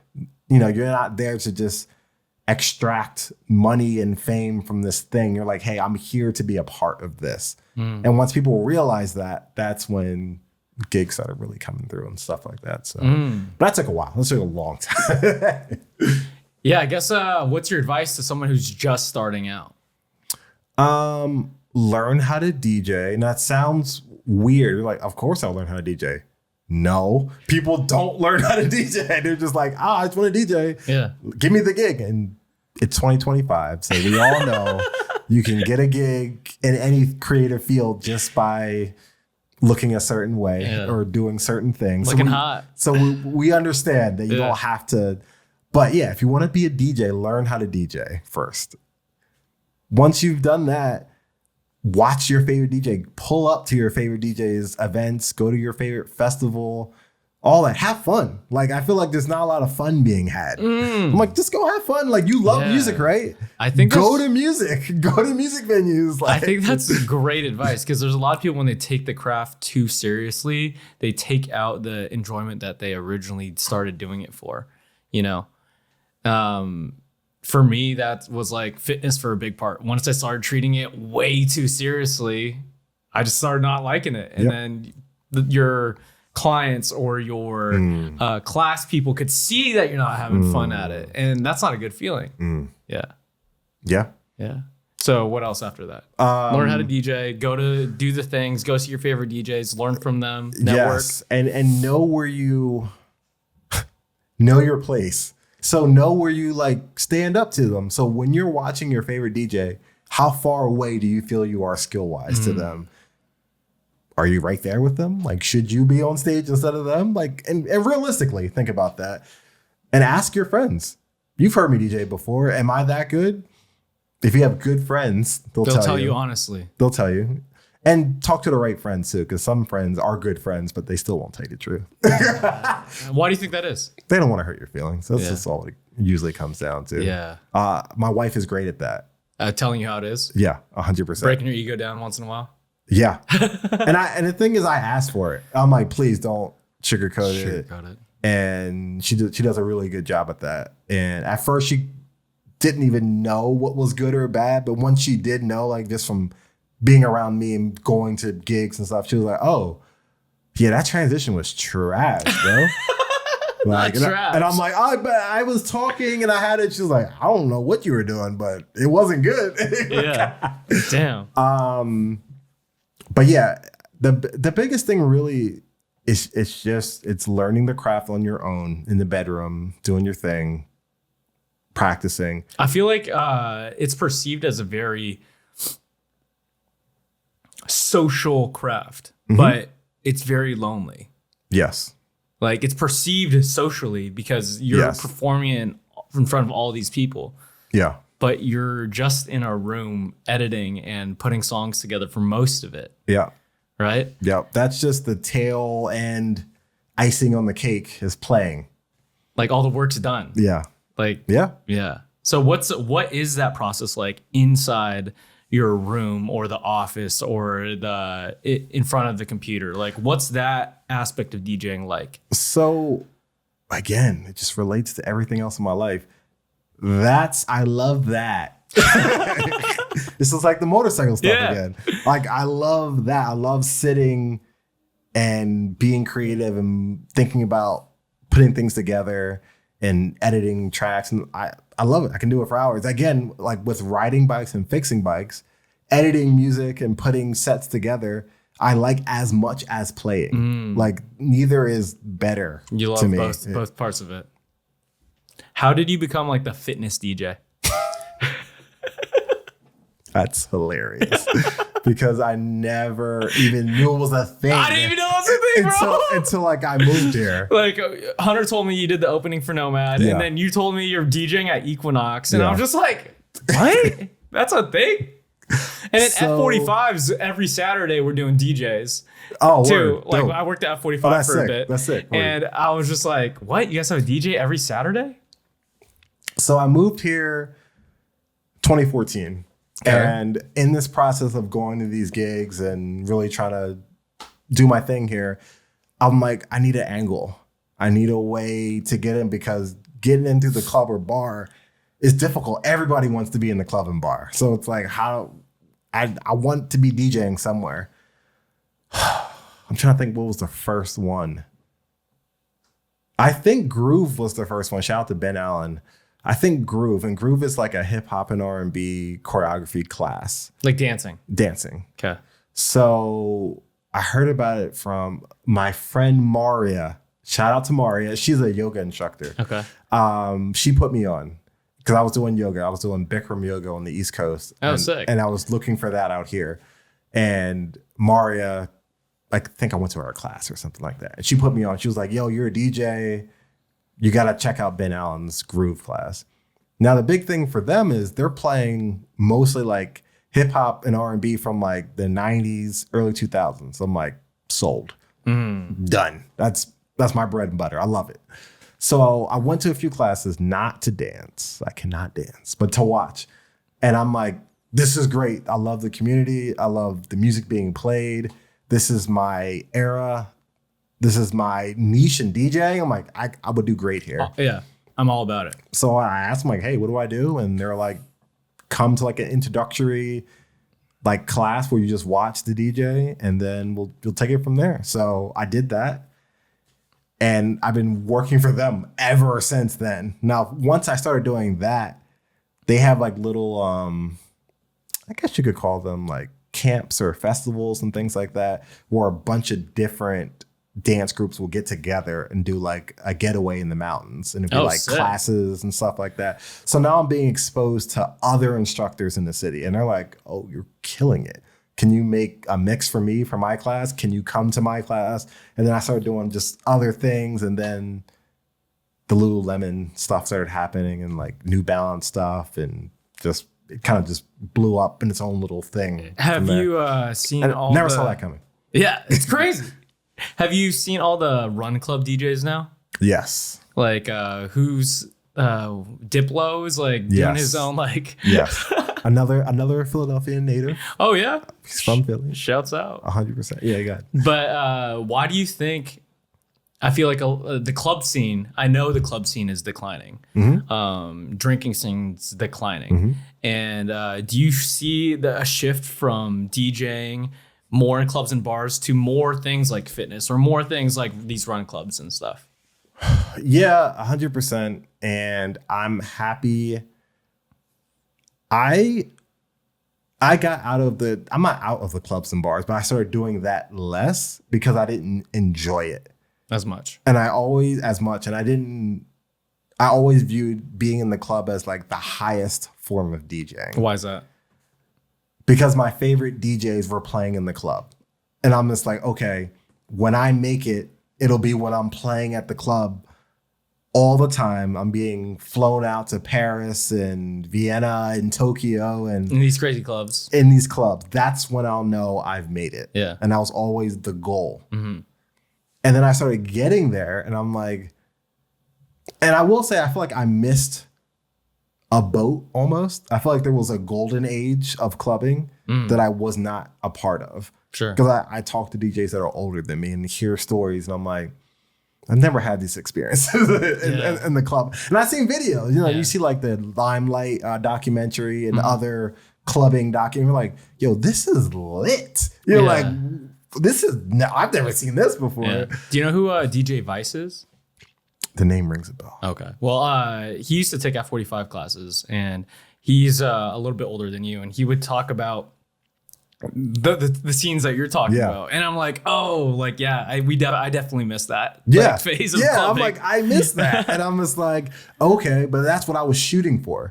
Like when I was hearing about those things, I'm like, oh man, once I get there, it's a wrap. It's over. We're gonna, So once I got there, it was gone. So then I was just like, okay, if that's not the goalpost anymore, what is? What do I do? Do I not love this now? Because I can't, because that's not the thing. I was like, no, I still love DJing. I just need to figure out, oh, I'm playing vinyl. Oh, I'm in the gym. Gym doesn't make sense though. But wait, people are loving this more than being in a club. I'm like, okay, sure, let's do that. So yeah, just finding other ways to do what you need to do. How has fitness impacted, I guess, your life? If that is majorly, if that's through DJing, if that's through Nomad, if that's through whatever, like how so? To sustain everything I do is difficult mentally, emotionally. But the thing I never really thought about was how physical everything I do is, like lifting motors and that shit looked heavy, bro. My God. When I saw you lift the bike engine out of your car, I was just like, what the fuck? That shit looks heavy. For hours and hours, like just doing stuff like that. I mean, I'm working on the truck, and the engine bay height is so big that I'm sitting in the engine bay, like to work on it. So like I got like one leg up here, and I'm just like doing. You got to be flexible. So I mean, like if you're not working out, you're gonna be like you're walking around like this. So having it's really weird to say, I have a really strict like fitness regimen now. That's so weird. Why is that weird to say? I mean, I'm a DJ, I'm a skateboarder. All those things are known as drugs and alcohol and eating crappy. Like, those things. Yeah. When you think about those cultures, basically.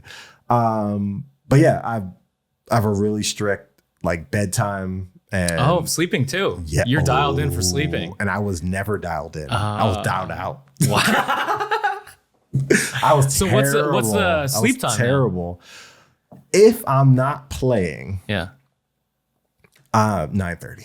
9:30. If I'm not playing. That's impressive. Like in bed by 9:30. Yeah, and it was difficult, and it still is difficult because you're balancing when I am playing. It's completely effed. Yeah. Now it's 1:32. Yeah. But if I learned, I'm like, if I'm not playing, it has to be 9:30. So it's the best I can do. Yeah. So in terms of adding fitness in and the bikes at the shop and the DJing and the consulting for other DJs, where is the attention spent the most that you want it to go? Is this it? Is this like you want to do all these things for a long period of time? Or is there like a goal with each one? Like you don't want to start the shop anymore for the bikes. Like you don't want to please those customers because they're whatever. The bike's purely for you. The music stuff, you don't want to play those clubs anymore. Like that era already passed. So what is the goal? What is the journey now? That's a great question, actually. Each one of those things has its own goalpost, and I really like that because it's just I'm at a different place in each of those things as well, which is fun because in the same day I'm extremely humbling myself, and I'm also learning. This isn't a word, but I'm learning to unhumble myself sometimes because sometimes I'm too humble, and I need to talk that shit sometimes and just be like, yo, I do know what I'm talking about when I'm talking about certain things. Well, I think I think that is a great aspect, because just observing the amount of time that you spent in each one of those, I think you're too humble for it. To be honest, like objectively looking at it, I was like, dude, like, you know your shit. Thank you. You're welcome.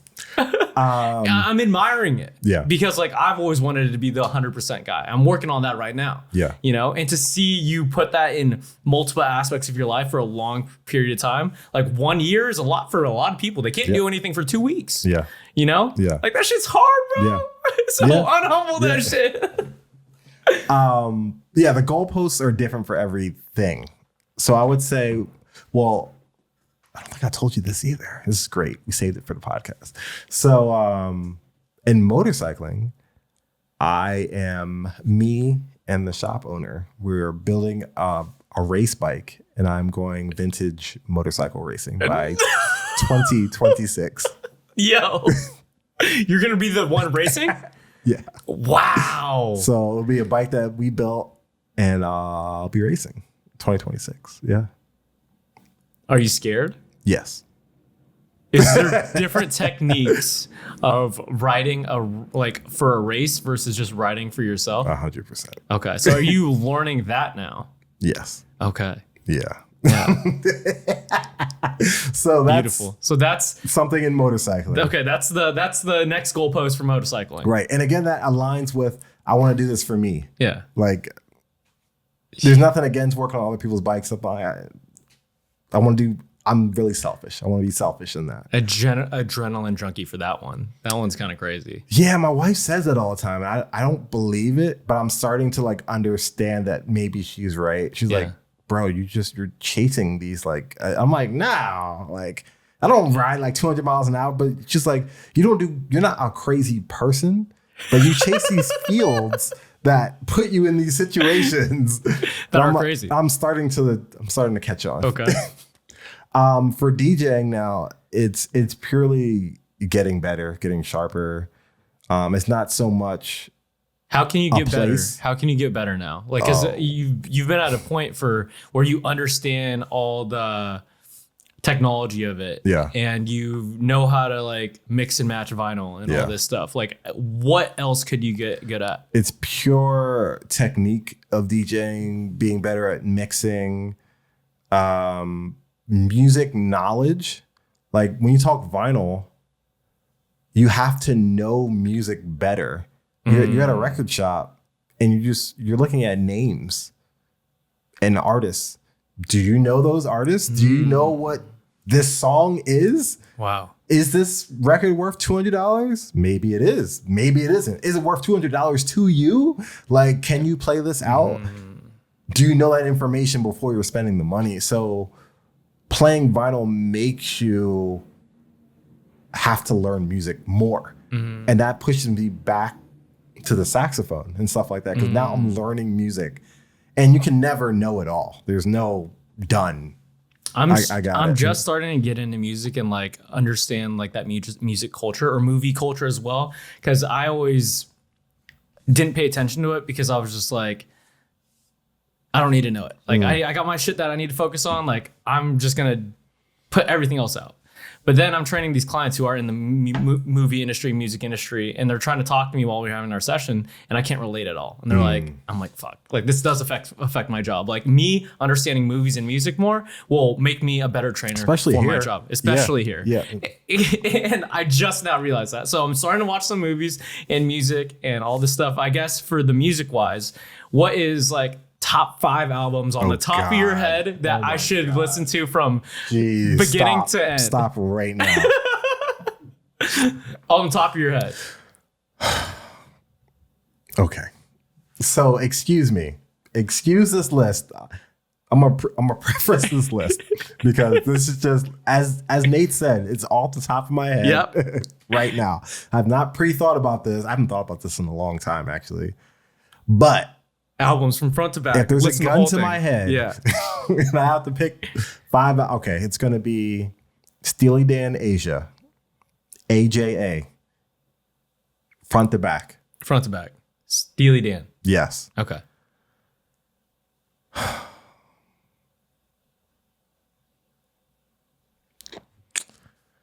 Where do we go from here? Okay. This is terrible. It's a long gun in the head right now.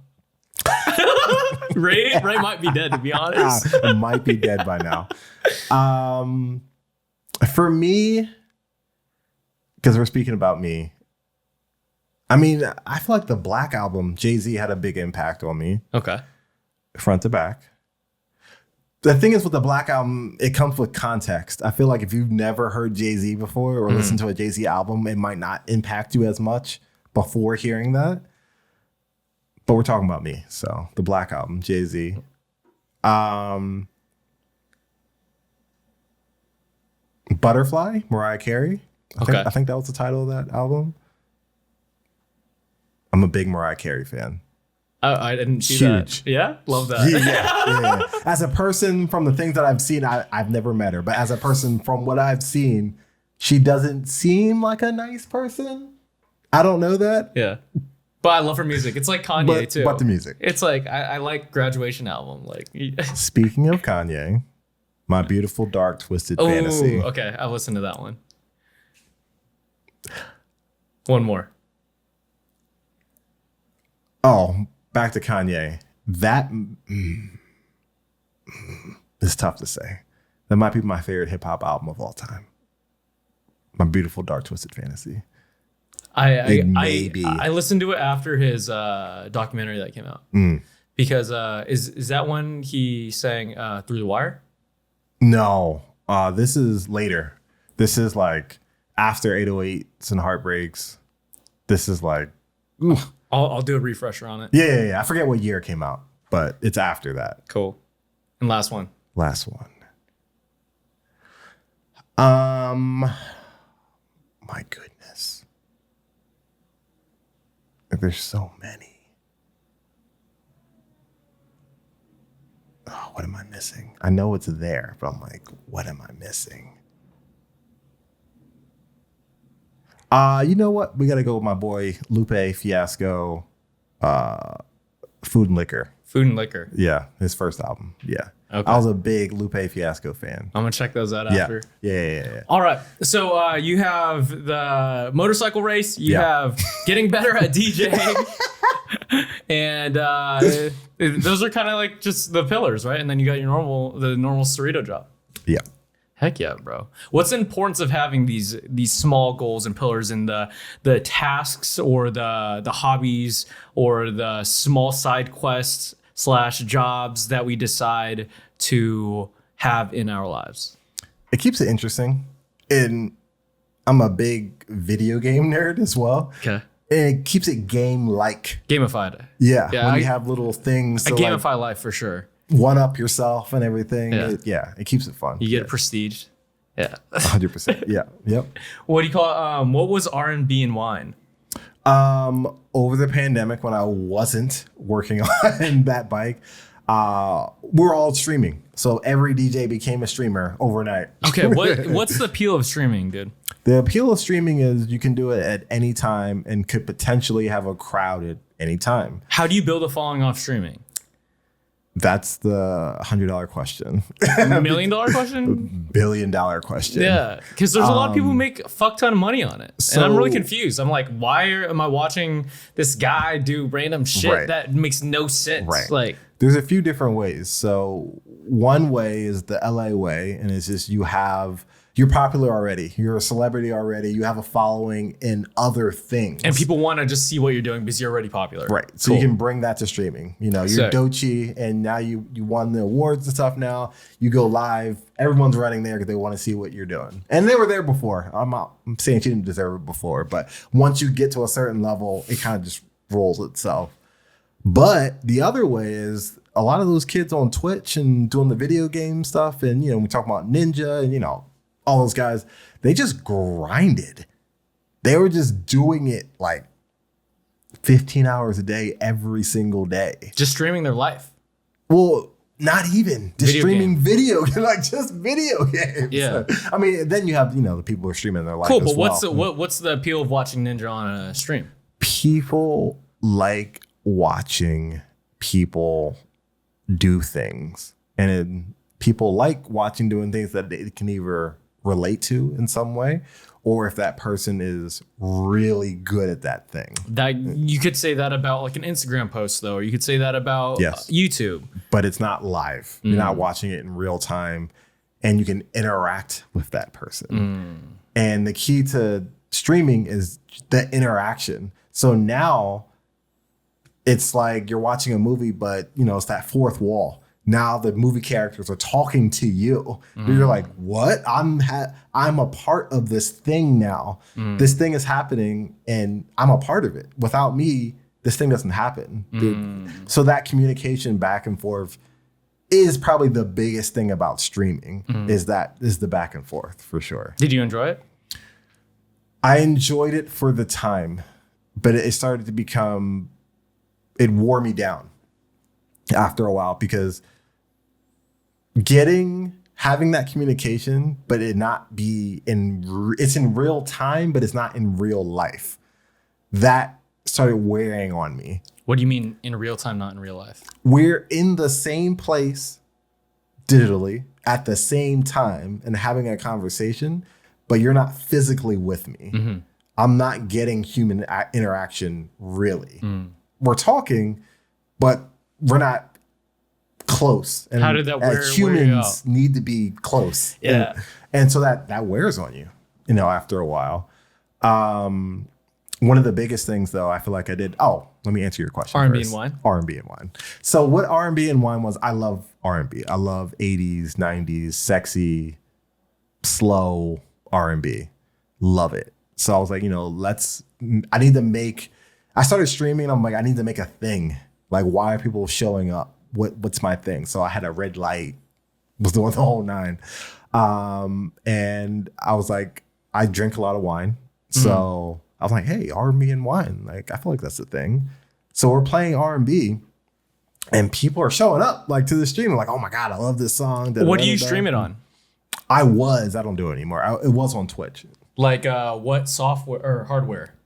I was using Serato and turntables. Okay. No, like the recording. OBS. OBS? Yeah. Okay.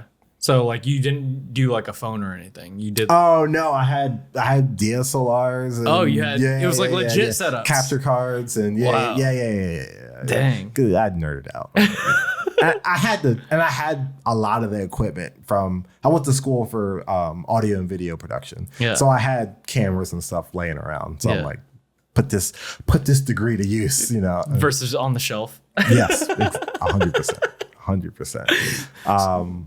But yeah, it went great. I got wine sponsorships. Shout out to Gretchen. I went to school with her. She now has her own vineyard. Oh, so cool. She lives out here too in California. But yeah, she graciously sponsored and sent some bottles down. We sent some bottles to a few of the people listening. Wow, it was great. Yeah. So, how did they find you? How does these streamers find you? First it was just people I knew. Okay. I was just, you know, I'm begging on every platform. Pay attention to me, please. Yo, come to the stream. Yeah. And you know, and those people were telling their friends and it kind of spread. And it was crazy seeing people like post on Instagram and being like, they're sitting on their couch. Yeah. And their TV is me. Ah! And I'm like, that's so weird. Yeah. It's dope. Yeah. But like, wow. It's like you're choosing to spend your attention on me. Yeah. Yeah. It's crazy what the world has come to. Like everything monetized is, if you think about it, only attention. You're paying to go see this DJ. You're paying to go see this movie. Like you're paying to go to this bar and give them your attention and time. You know, like that's the only thing that exists though. But I feel like even if you take that a step further, it's just time.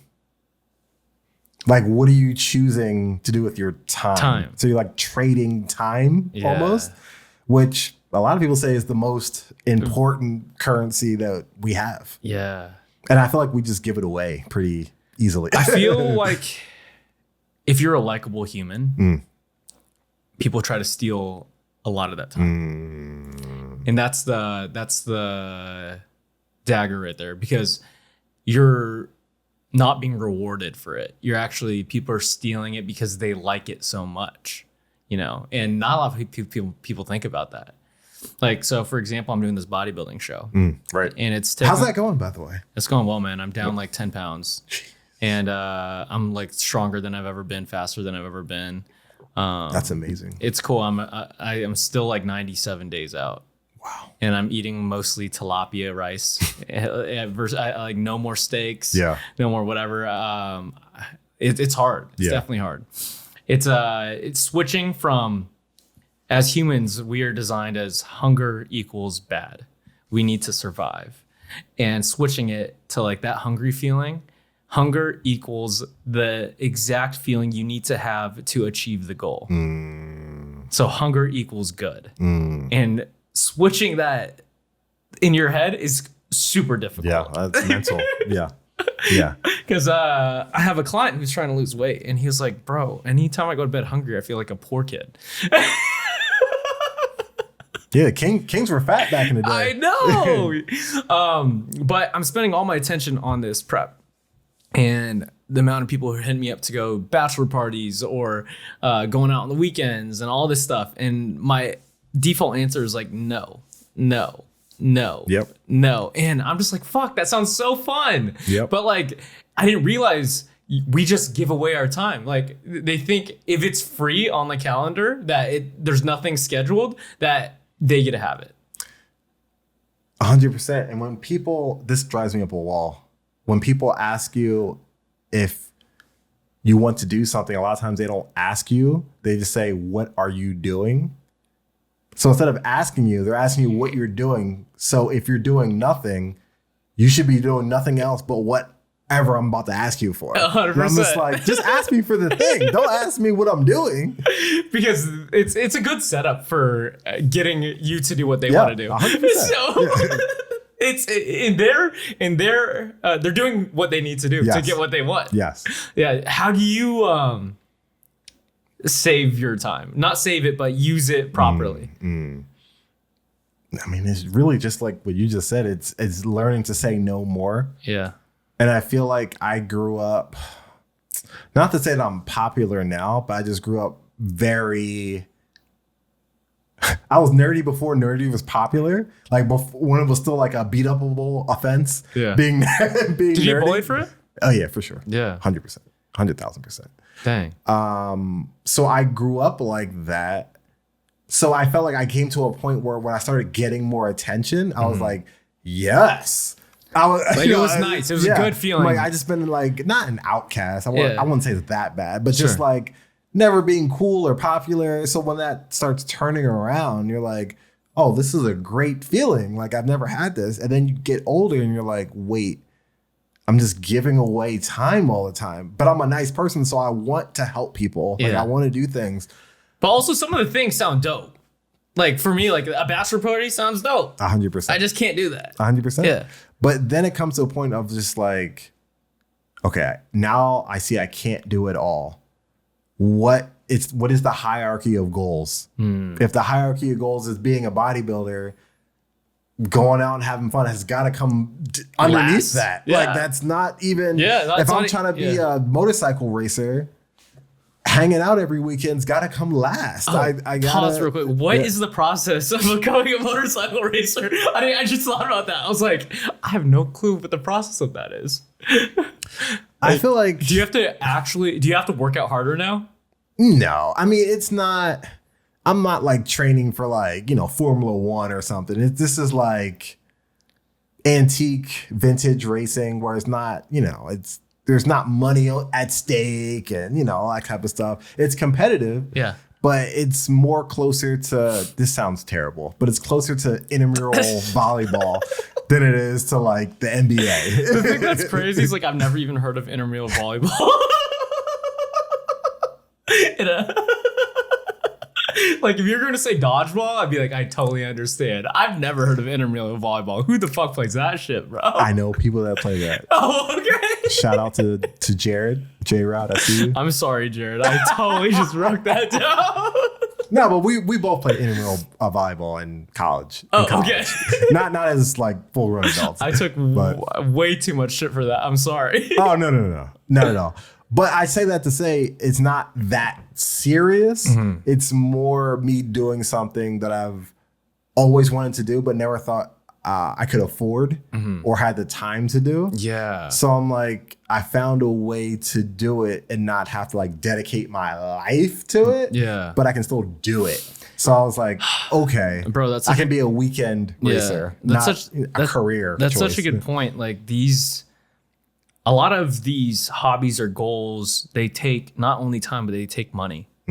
Right. And I feel like a lot of people don't realize that sometimes, and the sacrifice it takes or the backing it takes. I was at the grocery store the other day and I played a round of golf 2 weeks ago. And the cashier was like, "Oh, what did you do today? Like, how was your weekend?" I was good. I played a round of golf at my buddy's place up near Santa Barbara.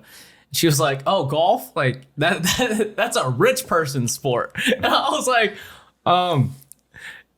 I just like didn't say anything. I was like, what am I supposed to say to that? I was like, how do I respond to this? I'm not going to tell you I'm not rich. Like, also, what's your definition of rich? Like I don't want to have this conversation totally. I was like, yeah, it was fun. You know? I had a good time. But then I realized it after, and I was like, I don't golf a lot because it's like $150 to play around out here now. And I was like, objectively, like, that's a lot of money. Yeah. I grew up playing golf because when I grew up playing, it was $1 for a bucket of balls. Wow. And it was $3 to play the course. Wow. Doing this youth on course. Wow. Like 4 hours away. So I played as much golf as I could. But that's a different era, different time. Like LA is just way more expensive than anywhere else. I'll put it in perspective. Like a country club membership at my hometown's maybe like $250 to $500. Yeah. In LA, it's like $5,000 a month. What? Yeah. So like that's the difference in pricing, dude. And it's, I would say, similar quality of golf course. Yeah. Wow. $500 a month versus $5,000 a month. That's insane. And then you get people like, I didn't know polo was a thing.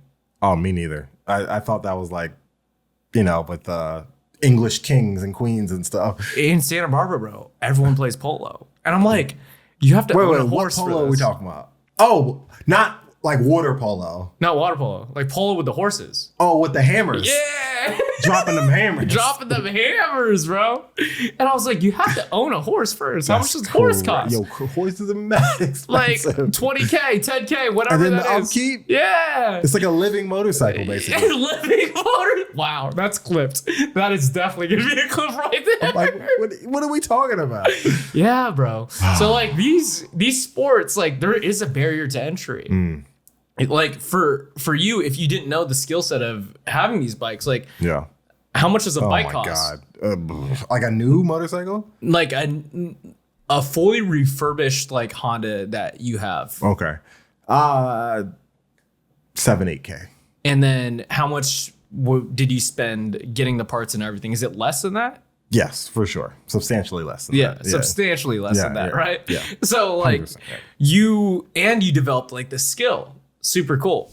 But yeah, it's just I've been thinking about this a lot. It's like, oh, like these things take a lot of not only time, but there is a barrier to entry to a lot of things. Even the podcast too, dude. Like cameras, lights, everything like that.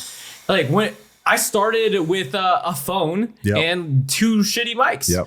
And you have to start there too to see if you like it. Yeah. Because why buy all the equipment, drop all this money if you're not going to invest the time and energy to do so? Yep. You know?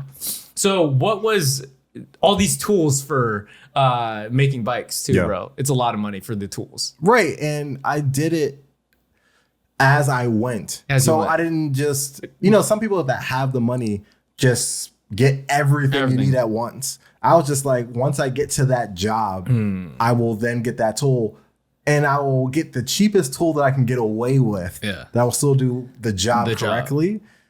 But I feel like people use that as the barrier is the money. Isn't that expensive to buy all these tools? Yeah. Like, or to play that sport or do that hobby. And I don't want to do it because it's going to be expensive. And that's legitimate. It is going to take money, but I feel like there's just ways you can do it. You don't need to buy I feel like in mechanic and just like tool culture, I guess, because there's a tool culture for sure. Like people like buying the Snap-on and the Milwaukee People that know, they know. They know what's up. There are things that are popular. Milwaukee got a cult, bro. 100%. Their fuel line of tool, bro. What are we talking about? Yeah, I got a couple of the drills. I've gotten shit just for having Ryobi tools. What? They're like, oh, Ryobi, like you're not serious. Like they work just as well. I mean, no, they sometimes. don't. Sometimes. Like they are is a cheap, like a lot of times there's a cheaper option to get where you need to go. And sometimes the professional option is better, but not necessarily better for you. They might be better for the person that's going to be using it for 10 hours a day, every single day. Yeah. But if you're a single person and you're building the bikes that are in your one car garage, do you need the tool that needs to be used for 10 hours a day? Probably not. Yeah. Would it be nice to have that tool? Cool. Sure. Yeah. It's the best. It'll probably last you a lifetime. But for me, the cheaper tool might also last me a lifetime because I'm not putting that type of the volume onto it. Yeah. There is that, but there's also too like the branding part. Like for example, like New Balances made a comeback. Yes. Because of their whole rebranded marketing for it. Yep. It's the same fucking shoe. Yep. Like just hot girls wear them now. Yep. Yep. Still legitimately ugly, but different people in them. I wasn't expecting You know? Yeah. What was I gonna say? But yeah, that's a big thing. The tool, and that's the same thing for cameras. Yeah. It's the same thing for microphones. It's the thing is, like you could either accept that it is too expensive and never do it. Yeah. Or you could also know that there's someone out there who has done it, who has less money than you, who has kids, who has XYZ, and you could do it too. You know? Yep. Like, don't put that on you. Yeah. Like, if you really want to do it, you'll figure out how to do it. Yep. You know? Yep. Is there anything that you have put a barrier on skill-wise and then figured out how to break through it and then get that skill or achieve it or pursue that goal? Everything that we talked about. Everything. I always thought motorcycles were scary. I don't do well in crowds or on stage or speaking in front of people. Do you speak in front of people in the DJ stuff? Yeah. Wow. All of those were fears for sure. Yeah. And racing, I always looked at as too expensive and not enough time to learn the skill set and dangerous and all those things. And so, yeah, I definitely put those barriers for myself in front of a lot of things that I do now. And I feel like the more times that you bring those walls down, the easier it gets to think about something else. You don't immediately say, I can't do that. You're like, I could do that. Do I want to dedicate the time to do that? That's more of the question than if I can do it or not. How do you break that first wall? Because I feel like the first wall is always the thickest, the tallest, and the most resistant. You just have to do it. Whatever you're doing, there's an easy, cheap, or free way to just do it. Maybe it's not at the highest level of whatever, but if it's motorcycling, take the class. Period. You learn, and they're going to give you a bike to learn on. That's a very low entry point. You hate it, walk away. You love it, now you have something else. Get deeper into it. DJing has never been cheaper. Like DJing is probably it's got cheaper as the years go on. Yes. Like you just need a laptop. You don't even need that.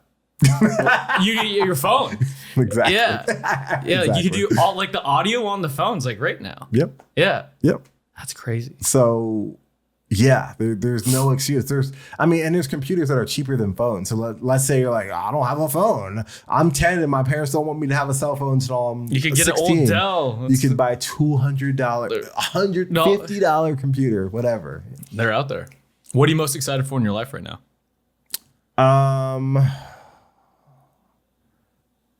I'm getting to a point where I'm considering myself to be older. Okay. Getting to be old. Not that I'm older now, but I feel like year-wise, I can feel the transition. Okay. I feel great. I feel young. I'm well, I'll be 39 this year. Oh, shuts out. But I feel like it's like that transition is coming to being older, I guess, whatever you want to call that. That's exciting. That's exciting for me. Why?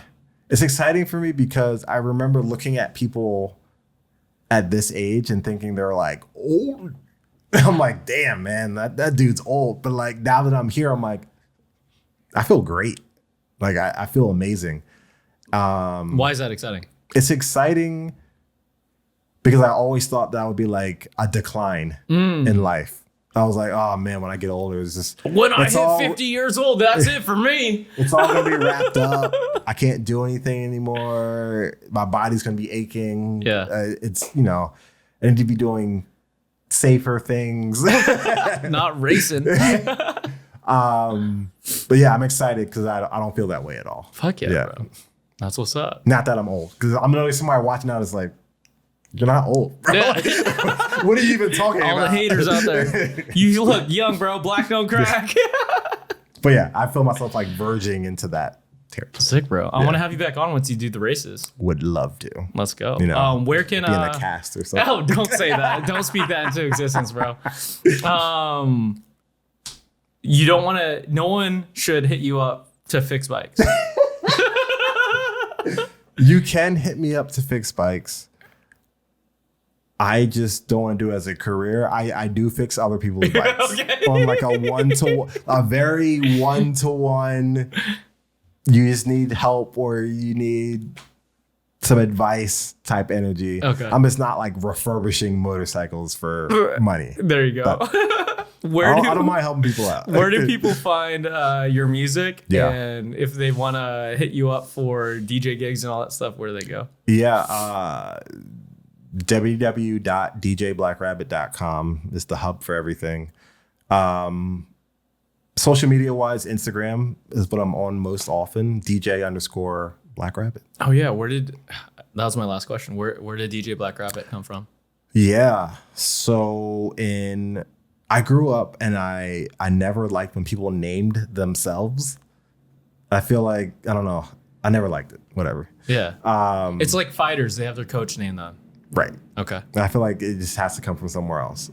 So when I was in middle school, played basketball, I could touch the rim when I was in middle school, which is a feat in middle school. You're not like that tall. Nope, that's 5'10". Crazy. Yeah, you had hops, bro. Yeah. I had hops. So my nickname was Rabbit for having hops. And then I don't even know why I'm saying this. Had a very short stint rapping. Okay. Horrific. Why do you say that? It just wasn't good. It just wasn't good. Okay. It just wasn't good. You didn't go 100% on that. I did not. You might be good if you went 100% on it. I did not. And I think that's when I thought about names more. Uh-huh. And then I just kind of like threw the black on the front of it for obvious reasons. And then not skin color. Never that. Never. I don't see color. But yeah, that's where it came from. So who named you Rabbit?